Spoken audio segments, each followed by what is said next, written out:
तो कैसे हैं सभी लोग। स्वागत है आपका हमारे न्यू चैप्टर में जिसका नाम है इंट्रोडक्शन टू ट्रिग्नोमेट्री। बहुत लोगों को ये चैप्टर समझ में नहीं आता है। मैं आपको गारंटी दे सकता हूं कि मैं आपको इस तरीके से बताऊंगा कि ये चैप्टर आपको आराम से इजी लगेगा। बस आपको इस चैप्टर के फंडामेंटल्स पकड़ने हैं और फिर ये चैप्टर आसान है। तो एक शॉट में हम इसको निपटाने वाले हैं। Let's start the chapter with the fundamentals. सबसे पहले तो ये ट्रिग्नोमेट्री क्यों जरूरी है दोस्तों। जीवन का एक बहुत ही इंपॉर्टेंट मैथमेटिकल टूल है जिसमें हम किसके बारे में पढ़ेंगे, relationship between the sides and the angles. मतलब जो हम पढ़ते हैं कि एक ट्राइंगल का 3 एंगल्स होता है और ये 3 साइड होते हैं।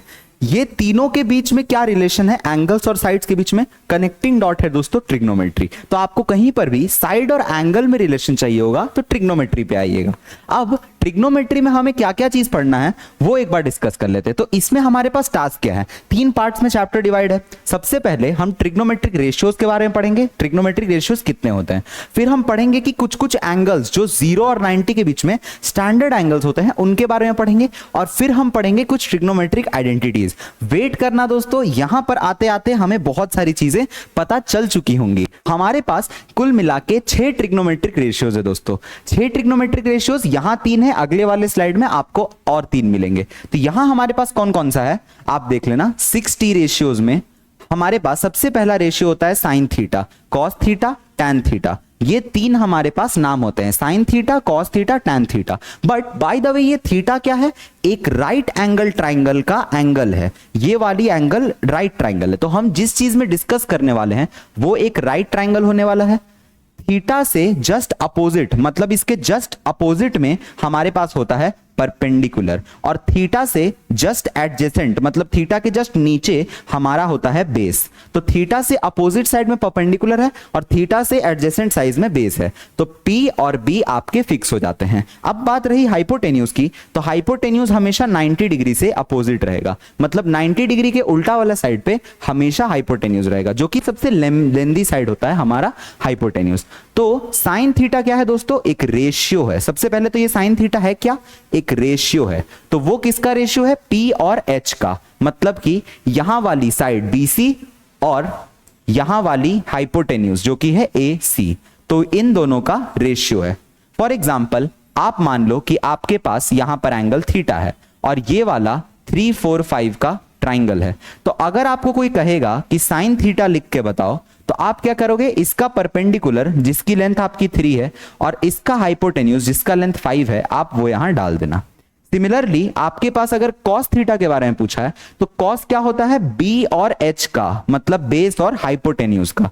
तो बेस हमारे पास यहां होता है। इसमें बेस कितना है दोस्तों, इसमें बेस है हमारे पास 4 और इसमें हाइपोटेन्यूज कितना है, तो हाइपोटेन्यूज है उसके लिए 5। तो साइन थीटा कॉस थीटा हमने लिख लिया। अब एक होता है टैन थीटा। तो टैन थीटा क्या होता है, परपेंडिकुलर अपॉन बेस। तो परपेंडिकुलर अपॉन बेस क्या होता है कि यहां पर हमारे थीटा के जस्ट अपोजिट परपेंडिकुलर, थीटा के जस्ट अपोजिट 3 है और बेस क्या है, थीटा के एडजेसेंट वाला, तो 4 है। तो ये हो गया हमारा टैन थीटा 3/4।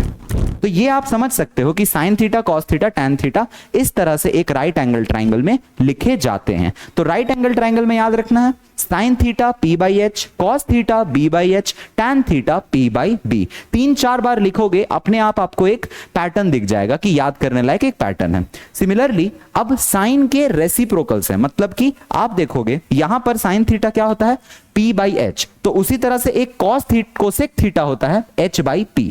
तो ये रेसिप्रोकल होता है, जस्ट साइन थीटा का उल्टा होता है।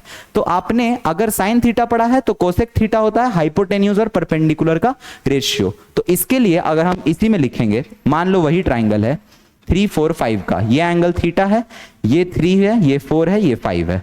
तो अगर हमें यहां कोसेक थीटा लिखना है तो हम लिखेंगे H/P, मतलब हाइपोटेन्यूज ये वाला किसका काम कर रहा है, H का। ये वाला किसका काम कर रहा है, P का। ये वाला किसका काम कर रहा है, B का।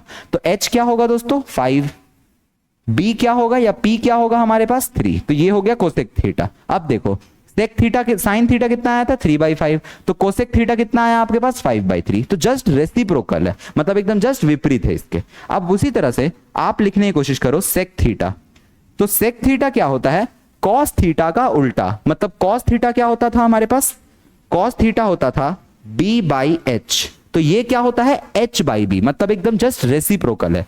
तो इसीलिए हम बोलते हैं कि यहां सेक थीटा क्या हो जाएगा h बाई बी, मतलब 5/4। और देखो यहां पर cos थीटा क्या आया था 4/5। तो ये जस्ट बिल्कुल अपोजिट है। आई होप आप लोग समझ चुके होंगे कि cot किसका अपोजिट होता होगा, cot होता है अपोजिट tan का। तो यहां पर अगर हम cot थीटा लिखेंगे तो cot थीटा होता है हमारे पास वो p बाई बी होता था, मतलब ये tan थीटा क्या होता था दोस्तों, tan थीटा होता था p बाई बी। तो cot थीटा क्या होगा b बाई p, मतलब कि बेस अपॉन परपेंडिकुलर। तो इसको बोलते हैं हम b और p। तो यहां b कितना है दोस्तों हमारे पास 4 और यहां पर p कितना है 3। तो ये हो गया हमारा cot थीटा। अब देखो tan थीटा 3/4 था, cot थीटा क्या आया है 4/3। तो आई गेस आपको टोटल 6 ट्रिग्नोमेट्रिक रेशियोज पढ़ने हैं। टोटल 6 ट्रिग्नोमेट्रिक रेशियोज कौन कौन से हैं, sin theta, cos theta, tan theta, ये 3 पढ़ लिया। उसके रेसिप्रोकल, sin का रेसिप्रोकल कौन होता है cosec, cos का रेसिप्रोकल कौन होता है sec, और tan का रेसिप्रोकल कौन होता है cot। तो इस तरह से हम 6 ट्रिग्नोमेट्रिक रेशियोज पूरी डिफाइन करते हैं कि sin, cos, tan, कोसेक, सेक, कॉट, ये 6 ट्रिग्नोमेट्रिक रेशियोज होते हैं। तो वो 6 मैंने आपको यहां पर पेज में लिख करके दे दिया है। अब देखो साइन ऑफ एंगल ए, अब यहां थीटा नहीं है, यहां एंगल ए है। तो देखो इसमें एंगल ए आपको कहां दिखाई दे रहा है, ये वाला। तो इसको थीटा मानते हुए आप साइन थीटा क्या लिखोगे, तो साइन थीटा अगर आप लिखने जाओगे तो वो होता है हमारे पास p बाई एच। ये p है, ये b है, ये h है। तो p बाई एच कितना आ जाएगा, p ये पूरी लेंथ BC और h ये पूरी लेंथ AC। तो ये आ जाएगा BC अपॉन AC, जो यहां पर आपके पास लिखा हुआ है। तो इस तरह से हम समझ सकते हैं कि वो थीटा के जगह कभी कभी ये लोग एंगल को डिनोट कर देंगे, मतलब एंगल A, कभी ये लोग एंगल C के लिए भी करेंगे। तो एंगल C के लिए भी हम देखेंगे कि क्या हो जाता है। अब cos थीटा लिखने की कोशिश करेंगे तो cos थीटा आपके पास क्या आएगा, cos थीटा होता है आपके पास b बाई एच। तो b बाई एच क्या हो जाएगा, b हमारा AB है, h हमारा AC है। तो b बाई एच हो जाएगा AB अपॉन AC, ये हो गया आपका cos। तो ये AB बाई AC यहां पर आपके पास लिखा हुआ है।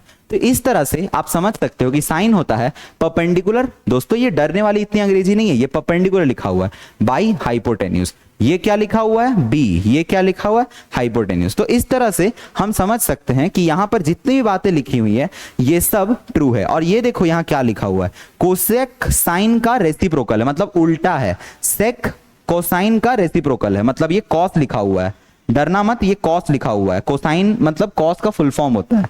और टेंजेंट, टेंजेंट मतलब क्या होता है, tan होता है। तो साइन, cos, tan यही आपके 3 मेन फंडामेंटल्स होते हैं और इनका ही रेसिप्रोकल करते हैं, आपको कोसेक, सेक और कॉट मिल जाता है। ये क्या लिखा हुआ है कोसेक, ये क्या लिखा हुआ है सेक, और ये क्या लिखा हुआ है कॉट। ठीक है, ये सब इनके फुल फॉर्म्स है कि साइन का साइन होता है, कोसाइन का कॉस होता है, शॉर्ट फॉर्म एब्रिविएशन, तो वो आपको लिखा हुआ है। चलिए अब हम एक बार अपने से सारे टी रेशियोज को डिफाइन करते हैं और फिर हम अलग एंगल्स को चेज करेंगे। सबसे पहले हमें टी रेशियोज लिखना है यहां पर एंगल P के लिए, मतलब कि ये एंगल को आपको थीटा मानना है। तो जैसे ही आपने ये थीटा माना तो ये वाला साइड क्या हो जाएगा बेस काउंट, ये वाला साइड क्या हो जाएगा हाइपोटेन्यूज काउंट, और ये वाला साइड क्या हो जाएगा परपेंडिकुलर काउंट। तो अब आप फटाफट cos थीटा sin थीटा सारी चीज लिखना शुरू करो। तो सबसे पहले हम लिखेंगे sin थीटा जो कि होता है p बाई एच। तो p बाई एच क्या हो जाएगा, यहां पर p QR है और h PR है, तो QR बाई PR। और उसी तरह से cos थीटा लिखेंगे तो cos थीटा क्या होता है b बाई एच। तो b बाई एच कितना हो जाएगा हमारे पास PQ अपॉन PR। यहां पर हम बेस को काउंट करेंगे PQ अपॉन PR। फिर आता है हमारे पास एक tan थीटा। तो tan थीटा क्या होता है P बाई B। तो P बाई B में क्या होगा, P होगा PQ और B होगा आपका, P होगा QR, मतलब ये परपेंडिकुलर है, और B क्या है PQ, तो QR बाई PQ। तो यहां पर आ जाएगा QR बाई PQ। ठीक है, चलो तो ये हो गए आपके साइन कॉस tan। अब हमें लिखना है कोसेक सेक कॉट। तो कोसेक सेक कॉट लिखने के लिए आपको बहुत ज्यादा मेहनत नहीं करनी है। कोसेक थीटा तो आप इसको उल्टा करके लिख दो, तो आप लिख दो PR बाई QR। ठीक है, आपका ऑटोमेटिकली आ जाएगा क्योंकि कोसेक थीटा क्या होता है हाइपोटेन्यूज बाई परपेंडिकुलर। तो PR upon QR, PR upon QR। Next आ जाता है आपका सेक थीटा। तो सेक थीटा क्या होता है, इसको उल्टा करके लिख दो। तो उल्टा करके पहले PR लिखना और फिर लिखना PQ। और सिमिलरली tan का उल्टा होता है हमारे पास कॉट। तो कॉट क्या होता है, P बाई बी का उल्टा, मतलब B बाई P। तो B बाई P कितना हो जाएगा आपका PQ बाई QR, इसको भी उल्टा कर दो, PQ बाई QR। तो आपको बस रेसिप्रोकल करते जाना। अगर आपको 3 रेशियोज पता है तो उसको उल्टा करके आपको सारे रेशियोज मिल जाएंगे। बट बकायदा ध्यान में रखना, यहां थीटा है तो अपोजिट में P होगा, यहां एडजेसेंट में B होगा। व्हाट इफ अगर आपका थीटा यहां पर है, एकदम टॉप में आ गया, तो बहुत लोग को यहां पर कंफ्यूजन आता है कि यहां पर अगर एंगल हो गया तो क्या करेंगे। तो कोई टेंशन लेने वाली बात नहीं है। ये थीटा के लिए ये वाला क्या काउंट होगा, बेस, और ये वाला क्या काउंट होगा, परपेंडिकुलर। तो देखो यही बात हुई कि जब हमारा 90 डिग्री ट्रायंगल में यहां थीटा होता था, तो यहां थीटा के लिए हम बोलते थे कि ये अपोजिट वाला P होता है, इसके नीचे वाला B होता है। तो सेम काम हम यहां करेंगे, जब ये थीटा है तो इसके नीचे वाला B होगा और इसके अपोजिट वाला P होगा। बस यही काम आपको याद रखनी है, ठीक है। चलिए अब हम चलते हैं हमारे रेशियोज को डिफाइन करने। तो यहां पर आप एक चीज देखो कि साइन थीटा क्या डिफाइन होगा। तो यहां पर साइन थीटा हम लिखेंगे तो वो लिखेंगे P बाई H। अब इस एंगल के लिए P कौन है, इस एंगल के लिए P ये साइड है AB, तो यहां पर होगा हमारे पास P में AB बाई H। तो H तो दोस्तों वही है, हाइपोटेन्यूज वही है AC, AB बाई AC। फिर आप लिखोगे cos, तो cos थीटा क्या होगा, B अपॉन H। तो B अपॉन H का मतलब क्या होता है कि आपका इस एंगल का बेस जो कि BC है और वहां AC है, तो यहां आ जाएगा BC और AC। और फिर यहां आता है tan थीटा, तो tan थीटा होगा P अपॉन B, जो कि होता है perpendicular AB upon base ABC, तो AB अपॉन BC। तो ये हो गया हमारा टोटल का टोटल, हमने 3 रेशियोज लिख लिए। अब बाकी के 3 लिखने में कोई मेहनत नहीं करना है। साइन का उल्टा कौन होता है, कोसेक, कॉस का उल्टा कौन होता है, सेक, और tan का उल्टा कौन होता है, कॉट। चलो कोसेक क्या होगा, इसका रेसिप्रोकल, मतलब ऐसे उल्टा करके लिखना है, तो AC अपॉन AB। सेक क्या लिखना है, इसको रिवर्स करके, तो AC अपॉन BC। और tan को क्या लिखना है, इसको रिवर्स करके, तो BC अपॉन AB। ये हो गया हमारा टोटल का टोटल डिफाइन कि हमने 6 के 6 ट्रिग्नोमेट्रिक रेशियोज इस एंगल के लिए लिख लिए। तो इस एंगल में ये बेस हो रहा है आपका, इस एंगल के लिए ये बेस काउंट हो रहा है। बस आपको इतनी सी डिफरेंस बात याद रखनी है, ठीक है। चलिए नेक्स्ट आते हैं दोस्तों। गिवन है एग्जांपल 1 है, हमारे पास tan a की वैल्यू 4/3 है। हमें सारे अलग ट्रिग्नोमेट्रिक रेशियोज बताने हैं, मतलब एक इन्होंने देके रखा है, हमें ये सब बताना होगा, कॉट, सेक, कोसेक, साइन, कॉस, ये पांचों बाकी के बाकी हमें बताने होंगे। तो चलिए फटाफट स्टार्ट करते हैं। tan a का वैल्यू 4/3 है, तो इसको हम लोग सॉल्व कैसे करते हैं। नॉर्मली tan a को लिखते हैं 4/3। अब tan a होता क्या है हमारे पास, P बाई B का रेशियो। तो हम P को मान लेते हैं 4K टाइप का नंबर और B को मान लेते हैं 3K टाइप का नंबर। अब आप लोग बहुत लोग कंफ्यूज हो गए, सर K क्यों लाया बीच में, क्योंकि भाई रेशियो है, तो रेशियो कुछ एक अलग चीज के साथ मल्टीप्लाई होके भी आंसर सेम दे सकता है। फॉर एग्जाम्पल अगर आपको मैं दिखाऊं, ये 20/15 है, तो इसको आप काटोगे तो 4 5 20 और सॉरी 5 4 20 और 5 3 15 आ गया ना वापस से 4/3। लेकिन मैंने क्या किया था, इसी को बस 5 5 से मल्टीप्लाई कर दिया था। तो कुछ भी हो सकता है, वो एक डिफरेंट पैटर्न होता है, ठीक है। तो हम यहां 4K और 3K टाइप के नंबर्स के साथ चलेंगे। अब हमें क्या बनाना है, एक राइट एंगल ट्राइंगल। तो राइट एंगल ट्राइंगल में हमारे पास ये वाली पार्ट A, ये वाली पार्ट B, ये वाली पार्ट C। अब tan A की वैल्यू, मतलब इस एंगल के लिए ये थीटा है हमारा, इसके लिए हमारा P क्या है, 4K। तो इसके लिए तो P यहां होता है 4K और B क्या है, 3K। तो B यहां होता है बेस, बेस हो गया 3K। अब हमें हाइपोटेन्यूज निकालने के लिए कौन सा थ्योरम यूज करना है दोस्तों, पाइथागोरस थ्योरम। यहां पर आपको यूज करना है Pythagoras theorem. So applying Pythagoras theorem, आपको याद होना चाहिए कि पाइथागोरस थ्योरम कहता है h² equals to p² plus b²। मतलब ये जो हाइपोटेन्यूज है उसका स्क्वायर आएगा आपका 3K का होल स्क्वायर। आपने पहले b लिखा, फिर आपने p लिखा, मतलब कि 4K का होल स्क्वायर। आप रिवर्स ऑर्डर में भी लिख सकते हो, प्लस में कोई डिफरेंस नहीं आता है, ठीक है। तो ये आ जाएगा आपके पास 9K² प्लस 16K²। तो ये हो जाएगा आपका 25K² और AC की स्क्वायर आएगी। तो अब ये स्क्वायर हटाने के लिए जब हम अंडर रूट लेंगे तो यहां पर आ जाएगा हमारे पास 5K। सो ये हो गया AC का वैल्यू 5K। अब हम लगाएंगे अपना नॉर्मली tan हो गया है, तो हमें बताना है sin थीटा, cos थीटा, फिर cot थीटा, फिर cosec थीटा, sec थीटा।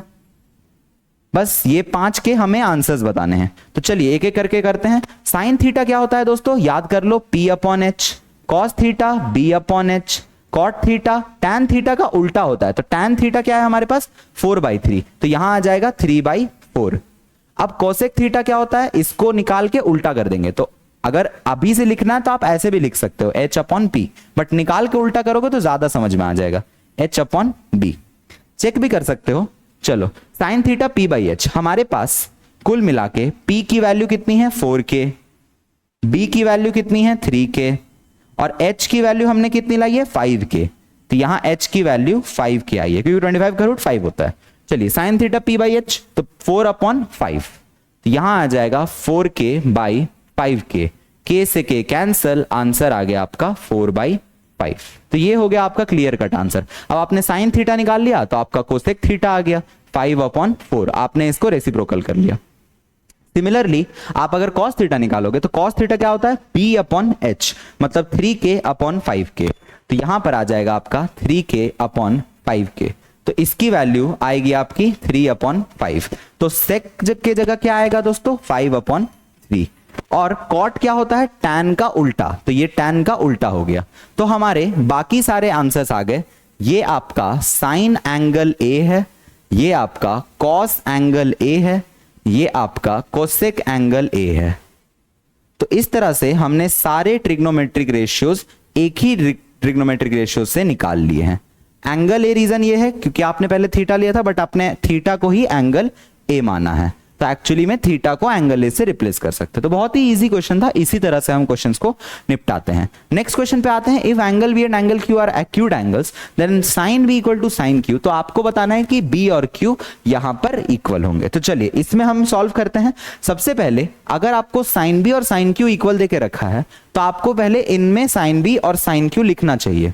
सबसे पहले solution, if triangles are different, हमने यहां दो अलग अलग ट्राइंगल्स लिए हैं, तो दो अलग अलग ट्राइंगल्स लेने से हमारा sine B is equal to sine of Q दे के रखा है। अब आप साइन बी इस ट्राइंगल से देखोगे तो इस ट्राइंगल के लिए यहां पर P होगा, यहां पर H होगा, और Q के लिए क्या होगा, यहां पर P होगा, यहां पर H होगा।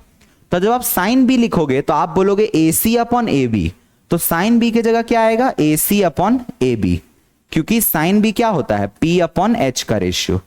तो उसी तरह से आप यहां किसके बराबर लिखोगे, आप यहां लिखोगे PR/PQ, तो इज इक्वल्स टू PR/PQ।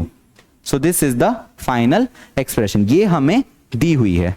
अब इसके बाद हमें क्या करना है, नॉर्मली हम AC/AB equal to PR/PQ, in ratios को हम ले लेते हैं K के बराबर। Let AC/AB is equals to PR/PQ is equals to K। तो अब हम क्या करेंगे, AC is equals to K times AB और PR is equals to K times PQ। मतलब कि एक बार इसको K से इक्वेट कर लिया, एक बार इसको K से इक्वेट कर लिया। ये AB यहां चला गया K टाइम्स AB, ये PQ यहां चला गया K टाइम्स PQ। अब आप AC को KAB लिख सकते हो और PR को KPQ लिख सकते हो। तो अब आप पाइथागोरस थ्योरम दोनों में लगाओ AB और PQ निकालने के लिए। तो AB और PQ निकालने के लिए मैं बताता हूं, इस ट्राइंगल में पाइथागोरस थ्योरम क्या होगा, AB square is equals to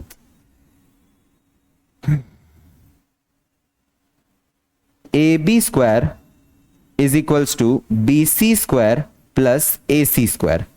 अब यहां पर हम AC की जगह क्या रख सकते हैं, K टाइम्स AB, यहां पर हम K टाइम्स AB रख सकते हैं। तो यहां पर हमारे पास AB square is equals to BC square plus AC के जगह हम ये रख सकते हैं K टाइम्स AB, तो K टाइम्स AB का होल स्क्वायर आ गया। अब आप देखिए, तो यहां आ जाएगा AB square equals to BC square plus K square AB square. फिर देखो यहां AB स्क्वायर है, यहां AB स्क्वायर है, इन दोनों को क्लब करो। क्लब कैसे करना है, इसको पूरा यहां लेके आओ। तो यहां आ जाएगा AB square minus K square A B square equal to B C square. तो यहां से ए बी स्क्वायर कॉमन लेते ही आपके पास बचेगा 1 माइनस के स्क्वायर और यहां पर आ जाएगा बी सी स्क्वायर। अब बी सी की वैल्यू यहां से कितनी आएगी, तो बी सी की वैल्यू आप यहां साइड में लिख लो। जब ये स्क्वायर हटेगा तो ये अंडर रूट में चला जाएगा, तो under root A B square 1 minus K square. मतलब कि आपने स्क्वायर के साथ अंडर रूट को यहां भेज दिया, बट यहां कैंसिल मत कर देना, ये मत कर देना रूट से रूट कैंसिल, क्योंकि बीच में एक माइनस ऑपरेशन है। तो यहां पर एक मिस्टेक हो सकती है आपसे कि कैंसिलेशन वाली, रोकेगा।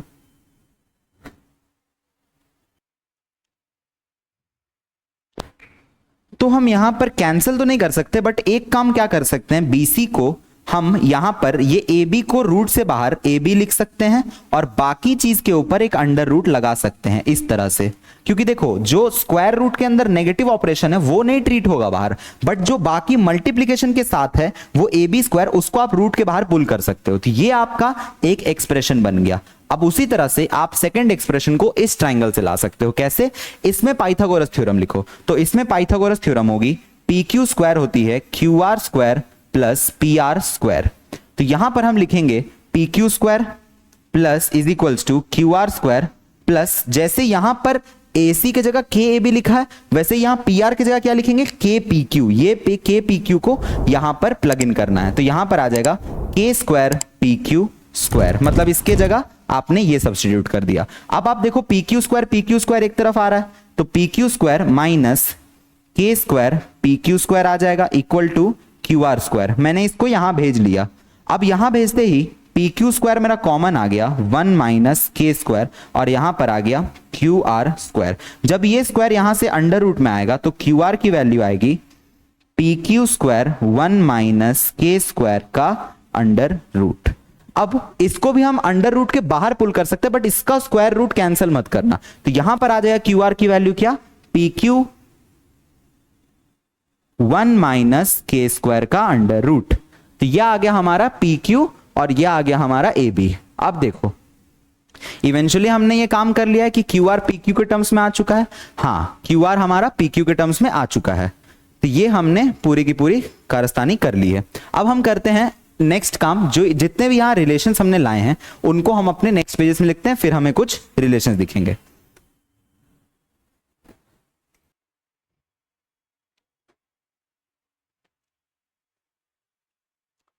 तो इस तरह से हमने एक ट्रिग्नोमेट्रिक क्वेश्चन को देख लिया है। अब हम आते हैं हमारे नेक्स्ट क्वेश्चन पे। ये क्वेश्चन बहुत ही इंपॉर्टेंट है दोस्तों, आपके एक्सरसाइज में ऐसा एक क्वेश्चन आएगा, प्रॉपर 3 मार्क्स का क्वेश्चन है, प्रॉपर बिल्कुल 3 मार्क्स में आपको ये दिखेगा। तो थोड़ी सी यहां ट्राइंगल की इन्वॉल्वमेंट होगी, तो आप इसको पूरा ध्यान से देखिएगा ये क्वेश्चन को। प्रॉब्लम क्या है, अगर बी और क्यू एक्यूट एंगल्स है, एक्यूट एंगल्स कहने का मतलब क्या कि लेस देन 90 डिग्री है, ठीक है, सच दैट साइन बी और साइन क्यू इक्वल है। ये रिलेशन देके रखा है, आपको प्रूव करना है कि बी और क्यू इक्वल होंगे। तो कुछ कुछ लोग स्टूडेंट लोग क्या करते हैं, सर हम अगर sine B equal to sine Q लिख रहे हैं तो आपका यहां पर साइन से साइन कैंसिल हो जाएगा, तो आपका आंसर आ जाएगा B equal to Q. But ये गलत है दोस्तों, ऐसे आप कभी भी नहीं कर सकते हो। भले ही एंगल्स को कंपेयर किया जा सकता है बट साइन से साइन कैंसिल नहीं होता है, ये इम्प्रॉपर है। तो आप ये मत करना, बकायदा आप एक बार स्टेप पूरी देख लो कि कैसे की जाती है, फिर आप इसको एज अ रिजल्ट याद भी रख सकते हो।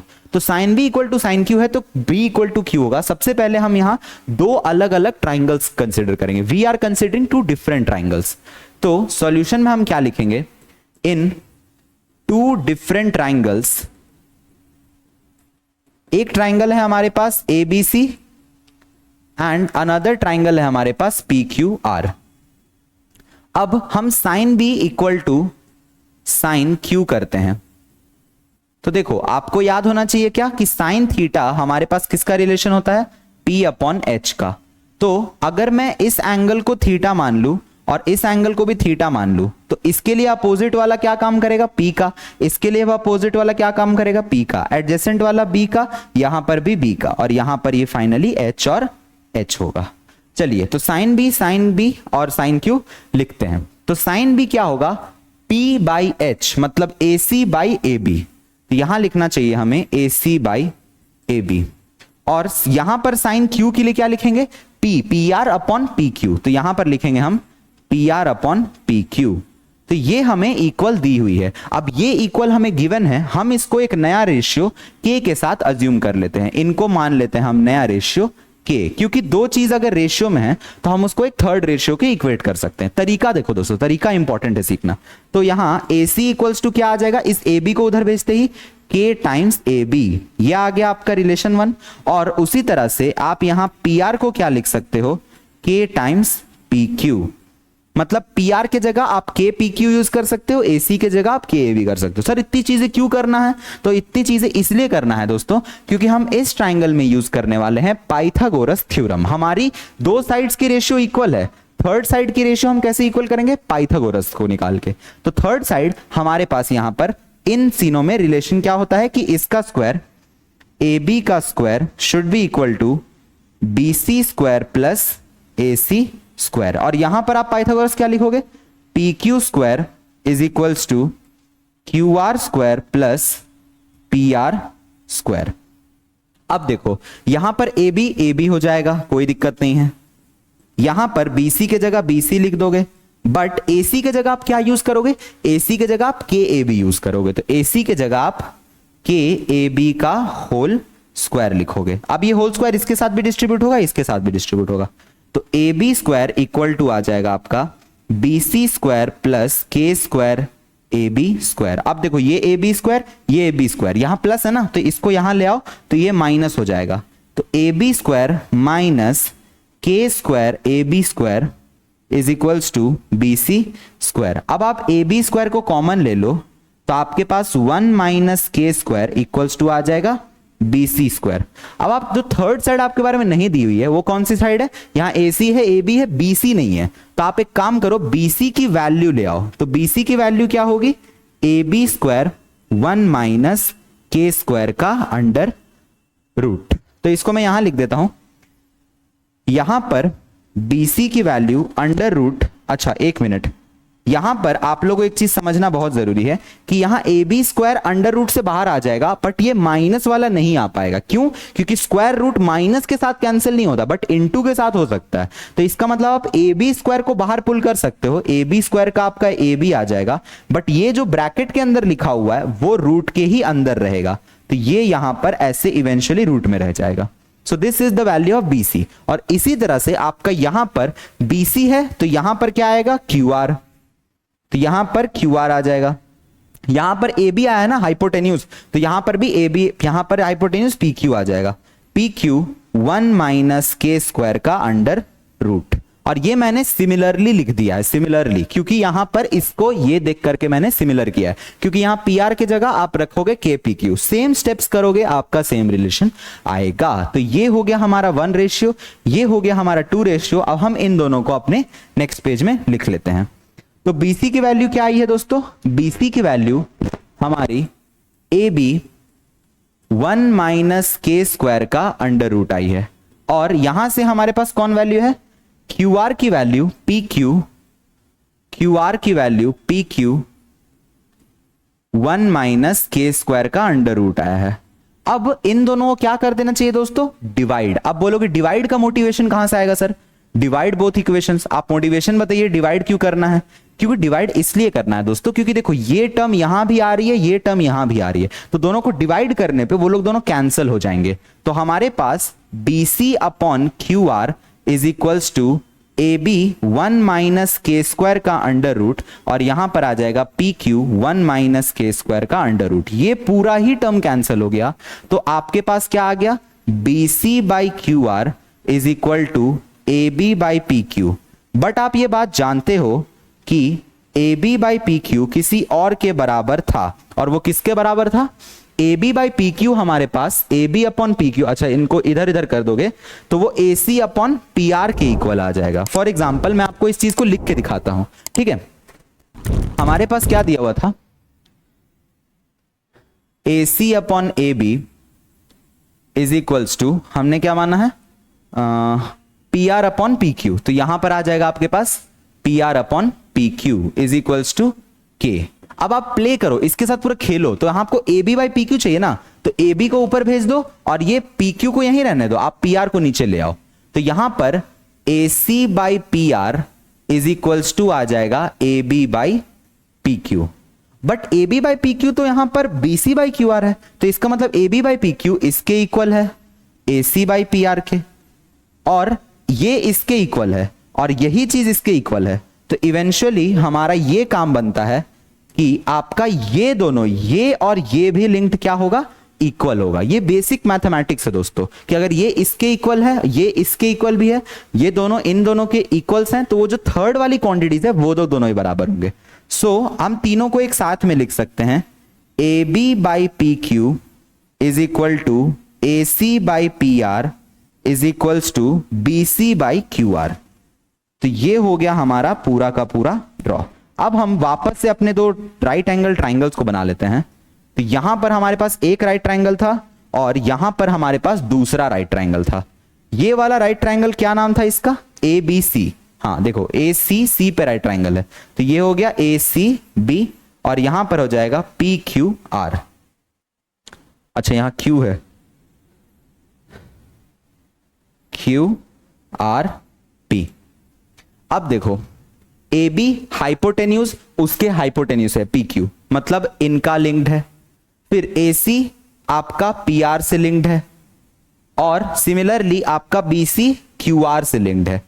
तो इसका मतलब ये तो पूरा का पूरा साइड्स प्रोपोर्शनल है, साइड्स प्रोपोर्शन में है यहां पर। तो अगर साइड्स प्रोपोर्शनल में है तो triangle A B C should be similar to triangle P Q R. यही तो हम पढ़ते थे दोस्तों, कि अगर इन साइड इस साइड के प्रपोर्शन में है, इस साइड के प्रपोर्शन में है, इस साइड के प्रपोर्शंस में है, तो अगर प्रपोर्शनल साइड से तो ट्राइंगल सिमिलर होंगे by the criteria side side side. So आप बोल सकते हो कि अगर ट्राइंगल सिमिलर है तो एंगल्स क्या होंगे, इक्वल होंगे। तो angle B is equal to angle Q, ऐसे होता है। इस तरीके से हम करते हैं प्रूफ। तो बहुत लंबा था, नहीं मैंने एक्सप्लेन किया है उतना, बट आपको एक्सप्लेनेशन तुरंत समझ में आ जाएगा। आप अपने से करोगे ना, आपको तुरंत बातें समझ में आएंगी। चलिए नेक्स्ट पे चलते हैं हम।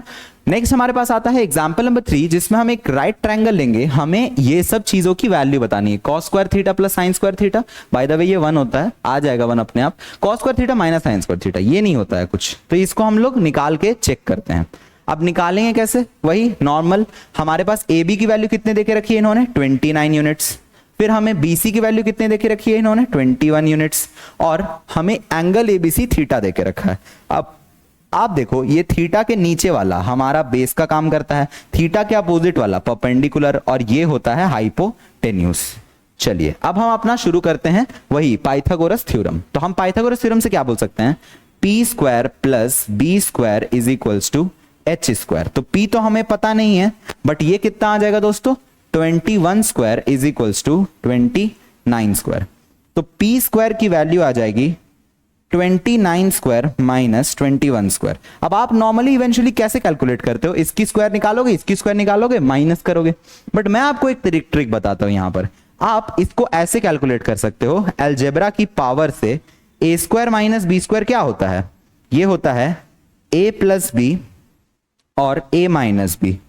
तो भाइयों अगर 29 स्क्वायर माइनस 21 स्क्वायर लिखा है, तो आप एक काम करो, आप एक बार 29 प्लस 21 कर लो, और आप यहां पर 29 माइनस 21 कर लो, और फिर मल्टीप्लाई करके अंडर रूट डाल देना, तो यहां p आ जाएगा।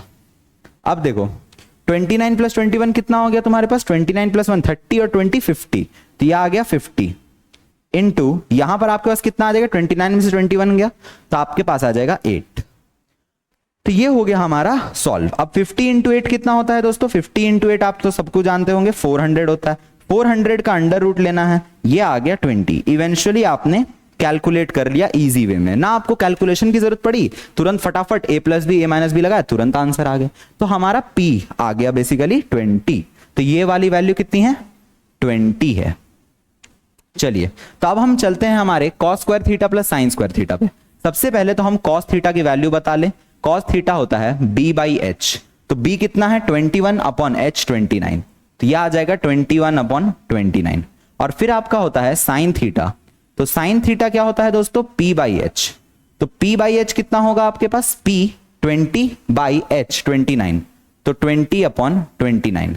अब फर्स्ट पार्ट जो हमें दिया हुआ है cos square theta plus sign square theta, तो इसका स्क्वायर करके ऐड करना है। तो यहां पर 21 बाई 29 लिखोगे और स्क्वायर करोगे, फिर साइन स्क्वायर थीटा, तो आप इसका स्क्वायर करोगे तो यहां आ जाएगा 20/29 और इसका भी इवेंचुअली स्क्वायर करोगे तो ये कितना हो जाएगा दोस्तों, आप लिख सकते हो 21 का स्क्वायर प्लस 20 का स्क्वायर बाई यहां पर 29 का स्क्वायर। मतलब मैंने स्क्वायर को पुल आउट करके एलसीएम ले लिया। आप नॉर्मली क्या करते 441 फिर 729 वगैरह वगैरह लिख के करते, मैंने डायरेक्टली कर लिया। तो आप देखो 21 का स्क्वायर प्लस 20 का स्क्वायर, मैं एक बार आपको करके भी दिखा देता हूं। ये हो जाएगा ये इतना 29 का स्क्वायर और ये कितना होता है दोस्तों 841। अब आप देखो 29 का स्क्वायर क्या होता है 841 ही होता है। 29 का स्क्वायर भी आप कैलकुलेट करोगे तो 841 आएगा, तो कैंसिल होकर के 1 आ जाएगा आंसर। तो कैंसिल होकर 0 मत लिख देना, 1 आएगा आंसर, ठीक है। तो ये हो गया आपका फर्स्ट पार्ट। अब हम आते हैं अपने सेकंड पार्ट पे।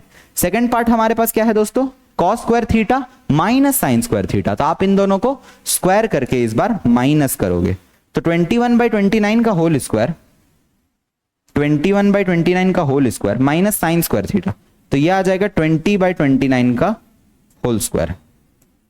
अब देखो 21 square by 29 square minus 20 square by 29 square, तो ये कितना हो जाएगा दोस्तों 29 स्क्वायर एलसीएम में कॉमन आ गया। आपके पास क्या बचा 21 स्क्वायर माइनस 20 स्क्वायर। अब क्या मैं वैल्यू डालूंगा, नहीं, मैं ये यूज करूंगा। तो मेरे को यहां कितना आ जाने वाला है 21 प्लस 20 और एक बन जाएगा 21 माइनस 20 और नीचे कितना है 29 का स्क्वायर। तो 29 का स्क्वायर कितना था 841। अब आप कर लीजिए 21 प्लस 20 41, 41 मल्टीप्लीकेशन विथ 1 41, तो 41/841।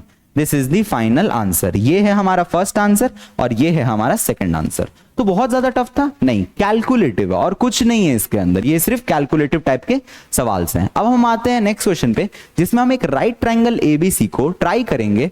tan a की वैल्यू इन्होंने 1 दी है तो 2 sin a cos a 1 होता है, ये प्रूव करना है। चलिए प्रूव करके देखते हैं प्रूव वाले क्वेश्चंस कैसे होते हैं हमारे पास। तो सबसे पहले हम यहां क्या करेंगे, tan a is equals to 1। तो आप देखो एंगल ए कहां बन रहा है, एंगल ए तो यहां पर है, यहां पर एंगल ए है, तो इसके लिए ये वाला अपोजिट P का काम करेगा, ये वाला B का काम करेगा, ये वाला H का काम करेगा। तो ये P B H हमने फिक्स कर लिया। अब हम tan को लिख लेते हैं। tan क्या होता है दोस्तों हमारे पास, tan होता है P बाई B। tan होता है क्या P बाई B, मतलब कि BC बाई B AB। तो BC बाई AB की वैल्यू यहां हमने 1 दे के रखी है।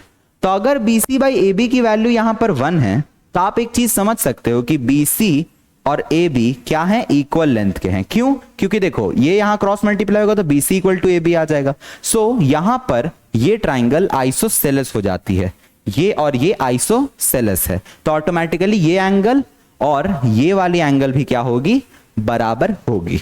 ठीक है, चलिए अब आप क्या करो, अब आप फटाफट इन चीजों को लिखो। साइन ए, साइन ए, साइन ए क्या होता है दोस्तों, साइन होता है P बाई H। तो P बाई H कितना हो जाएगा हमारे पास, साइन ए इस एंगल के लिए P यहां पर है B BC और H कितना है AC, तो यहां पर हो जाएगा BC अपॉन AC और फिर आप लिखो cos A, क्योंकि यहां पर उसी की बात की है, cos A को लाना है, तो cos A क्या होगा B अपॉन H, मतलब कि AB अपॉन AC।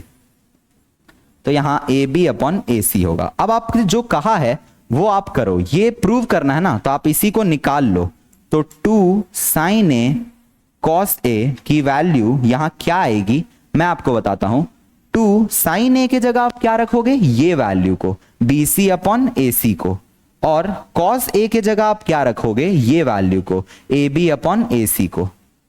अब देखो यहां पर ये वैल्यू 1 के कोरोस्पॉन्डिंग कैसे आ जाती है आपके पास। आप देख सकते हो कि BC sin A by cos A क्या होता है, BC अपॉन AC, ये हो गया AB अपॉन AC। तो AC कितना हो गया दोस्तों, ये हो जाएगा AC स्क्वायर, और BC और AB दोनों बराबर थे, तो यहां पर आपके पास कितना आ जाएगा, आप इसे लिख सकते हो क्या, आप इसे लिख सकते हो AB को BC लिख दो, क्योंकि देखो AB BC के बराबर है, तो यहां पर AB की जगह आप क्या लिख सकते हो, BC लिख सकते हो, as AB is equals to BC। तो हम यहां पर AB के जगह BC लिख देंगे, तो यहां पर क्या आ जाएगा 2 multiplication with BC square upon AC square. तो ये हो गया BC square upon AC square. Now अब हमें क्या करना चाहिए, अब हमें नॉर्मली BC अपॉन AC रख लेना चाहिए। तो यहां पर आ जाएगा 2 इंटू BC बाई AC का होल स्क्वायर इक्वल टू, अब BC बाई AC कितना होगा दोस्तों, BC बाई AC तो हमने निकाला था कि BC बाई AC क्या होता है, BC बाई AC हमारे पास क्या आएगा, P बाई H।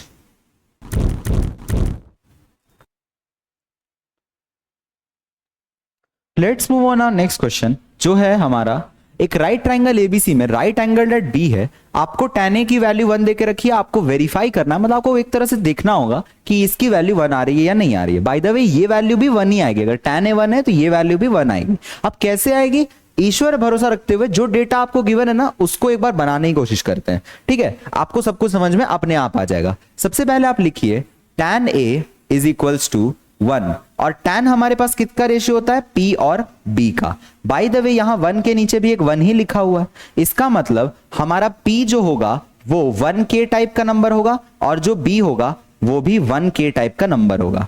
याद आया वो K वाले क्वेश्चंस जिसमें हम रेशियो को ले लेते थे K और K, उसी टाइप का ये क्वेश्चन है। तो इसमें भी हम क्या करेंगे, हम P को मान लेंगे 1K, ये आ जाएगा 1K, और हमें निकालना है AC।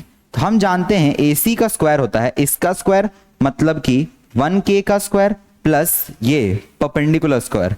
तो परपेंडिकुलर स्क्वायर हो गया आपके पास ये, तो ये कितना आ जाएगा, K square plus K square, ये हो जाएगा 2K स्क्वायर। और जब ये स्क्वायर यहां इसी के ऊपर जो स्क्वायर है वो अंडर रूट में आएगी, तो आपके पास स्क्वायर से रूट कैंसिल हो जाएगा, K तो बाहर आ जाएगा बट ये रूट 2 अंदर ही रह जाएगा। तो K की वैल्यू, AC की वैल्यू K रूट 2 आ रही है आपके पास। तो अगर P A है B A है तो H हमारे पास क्या है, H है हमारे पास रूट 2K। चलिए अब हम शुरू करते हैं हमारा ये 2 sin A cos A। तो हम सबसे पहले निकाल लेते हैं sin A और cos A। By the way आप एंगल्स देख सकते हो, एंगल आपके पास कहां पर है, यहां पर है A, तो आपका जो P होगा वो ये होगा, और जो B होगा वो भी आपका 1 होगा। तो इसका मतलब ये P है, ये B है और ये H है। चलिए अब P B H पे चलते हैं। साइन क्या होता है, P अपॉन H, कॉस क्या होता है, B अपॉन H। तो P कितना है दोस्तों 1K, और ये कितना आ जाएगा रूट 2K। B कितना है 1K, ये भी कितना आ जाएगा रूट 2K। तो हमारे पास K से K कैंसिल, K से K कैंसिल, इसकी वैल्यू 1 अपॉन रूट 2, इसकी वैल्यू 1 अपॉन रूट 2। तो इसका मतलब हमारे पास दोनों की वैल्यूज आ गई है। अब हम अपने वेरिफिकेशन में डाल देते हैं। तो 2 sin A cos A के जगह आप क्या करोगे, साइन A की जगह क्या रखोगे, साइन A की जगह 1 अपॉन रूट 2, तो यहां रख लोगे 1 अपॉन रूट 2, और cos A की जगह रखोगे क्या, cos A की जगह 1 अपॉन रूट 2, तो यहां पर भी 1 अपॉन रूट 2। तो यहां पर आ जाएगा 1, रूट 2 मल्टीप्लाई होके 2 बना देते हैं। तो 2 से 2 कैंसिल हो गया 1 बार में, तो 1 1 जा 1, दिस इज द आंसर। बस आपको यहां याद रखना था कि रूट टू का मल्टीप्लीकेशन इवेंचुअली 2 बना देता है हमारे पास, ठीक है। सो वेरी इजी क्वेश्चन दोस्तों, बहुत ही इजी है, बहुत ही सरल है, आराम से बन जाएगा, ये बहुत टफ नहीं है ये। चलिए अब आते हैं नेक्स्ट। ये एक इंपॉर्टेंट क्वेश्चन है, ऐसा एक एक्सरसाइज में आपके लिए डाल के रखा हुआ है, तो आप प्लीज उस एक्सरसाइज को ध्यान से देखिएगा। चलिए अब मैं आपको बताता हूं ये क्वेश्चन कैसे होगा। Again this is a very good question to learn.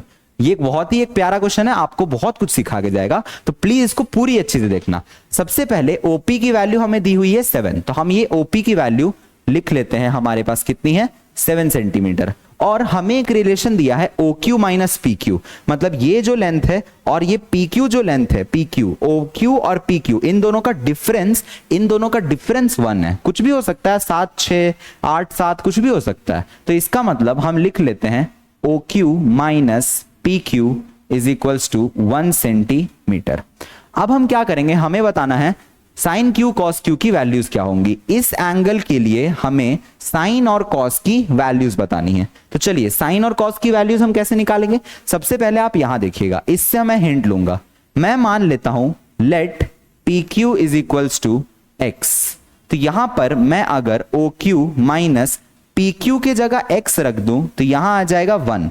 अब मैं OQ को निकाल लेता हूं, तो OQ आ जाएगा मेरा 1 प्लस एक्स। अब मैंने ये काम क्यों किया, क्योंकि दोस्तों मुझे ये 2 वेरिएबल का गेम पसंद नहीं आ रहा था। अब मैं OQ को समझ चुका हूं, ये 1 प्लस एक्स है। मैं PQ को क्या माना था, x, और ये वाला मेरे पास 7 दे के रखा है, मतलब मेरे को सब कुछ एक वेरिएबल में कन्वर्ट हो गया। तो ये आपने क्यों किया? ताकि एक वेरिएबल में कन्वर्ट हो जाए। और अब आप क्या यूज करोगे? अब आप यूज करेंगे इवेंचुअली पाइथागोरस थ्योरम। तो पाइथागोरस थ्योरम क्या होगा? हाइपोटेन्यूज का स्क्वायर, हाइपोटेन्यूज यहां 1 प्लस एक्स है, परपेंडिकुलर यहां पर एक्स स्क्वायर प्लस बेस यहां पर 7 स्क्वायर। तो ये कितना आ जाएगा? ये हो जाएगा A square plus B square plus 2ab, यह आ जाएगा आपके पास एक्स स्क्वायर प्लस 49। तो एक्स स्क्वायर से एक्स स्क्वायर इवेंचुअली कैंसिल हो गया, तो यहां पर 1 इधर जाके आपके पास 2x इक्वल्स टू 48। तो x की वैल्यू कितनी आ गई? 24। तो इसका मतलब x की वैल्यू 24 है। तो अब बाकी आप अपने सारे साइड्स को रीनेम करो, ये जो अपने सारे साइड्स है ना उनको रीनेम करो। तो PQ आपने क्या माना था? x, और x की वैल्यू क्या आई है? 24। तो PQ की वैल्यू 24। OQ क्या माना था? 1 प्लस एक्स। तो OQ हमारा होगा, इसमें एक जोड़ दो 25, और जो लास्ट की साइड हमें PO वो तो देके रखी है इन्होंने, कितनी होगी? 7। तो अब हम लिखते हैं हमारा रेशियोज, किसका किसका? साइन ऑफ एंगल Q और cos of angle Q। By the way आपको Q के लिए बोला है तो आपको ये एंगल के लिए बोला हुआ है। अब ये एंगल के लिए ये P का काम करेगा, ये वाला B का काम करेगा, और ये वाला H का काम करेगा। तो चलिए P सबसे पहले क्या होता है? Sine Q P by H। तो P यहां क्या होगा?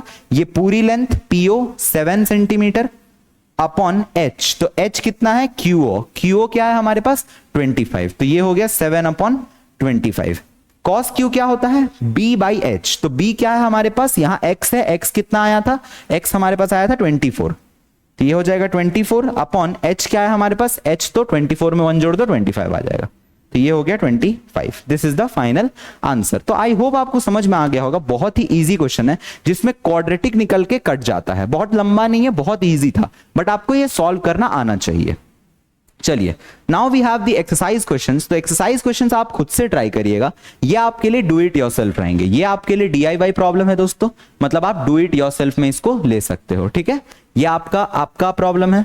Next, now this tan p minus quarter, एक मैं करके दिखा देता हूं। यहां पर क्या किया इन्होंने? कभी इन्होंने ये पर, अच्छा यहां पर P है, बाय द वे यहां पर आप कट कर लीजिएगा, यहां पर C नहीं है, ये वाला पार्ट P है। कभी इन्होंने इस एंगल के लिए tan मांगा, और कभी इन्होंने एंगल चेंज करके इसके लिए R मांग लिया। तो चलिए इसको हम लिख लेते हैं एक बार इसको देख लेना। ये 12 है, ये 13 है, ये निकालना पड़ेगा। तो ये निकालो कैसे? Pythagoras theorem.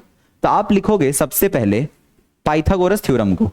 हाइपोटेन्यूज देखो, 90 का अपोजिट कौन है? 13। 13 का स्क्वायर होना चाहिए 12 का स्क्वायर प्लस जो साइड अननोन है QR का स्क्वायर। अब आप क्या करोगे? 13 square minus 12 square equals QR square.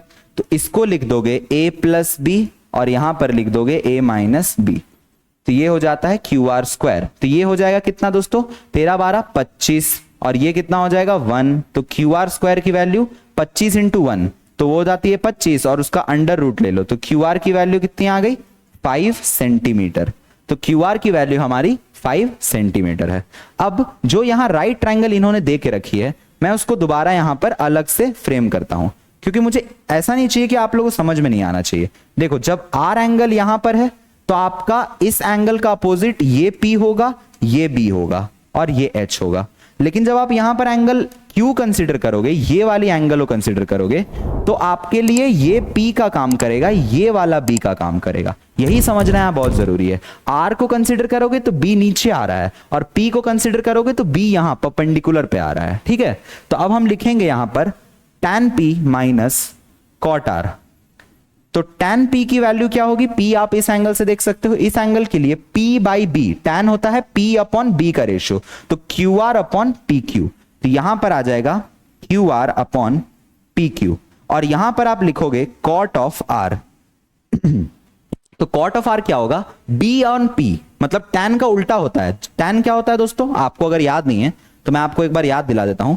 tan theta होता है P बाई B, तो cot थीटा क्या होता है? इसका रेसिप्रोकल, मतलब B बाई P, उल्टा हो जाता है रेशियो। तो यहां पर आ जाएगा B बाई P, मतलब कि QR, देखो यहां पर B QR है बाई P, तो QR minus QR by QP। तो यहां पर आ जाएगा QR बाई QP। अब हमें इन दोनों को माइनस करना है, तो इवेंचुअली आप QR और PQ की वैल्यू रख लो। तो QR हमारे पास कितना आया दोस्तों? 5, और पी क्यू हमारे पास कितना देके रखा है इन्होंने, पी क्यू 12, और ये हो गया tan p की वैल्यू, और यहां पर क्या हो जाएगा cot r, तो cot r की वैल्यू क्या होगी qr की वैल्यू आपके पास कितनी है, सेम 5 अपॉन पी क्यू, तो पी क्यू की वैल्यू हमारे पास कितनी है 12। अब आप इन दोनों को माइनस करोगे तो आपका 5/12 से 5/12 कट के आंसर 0 आ जाएगा।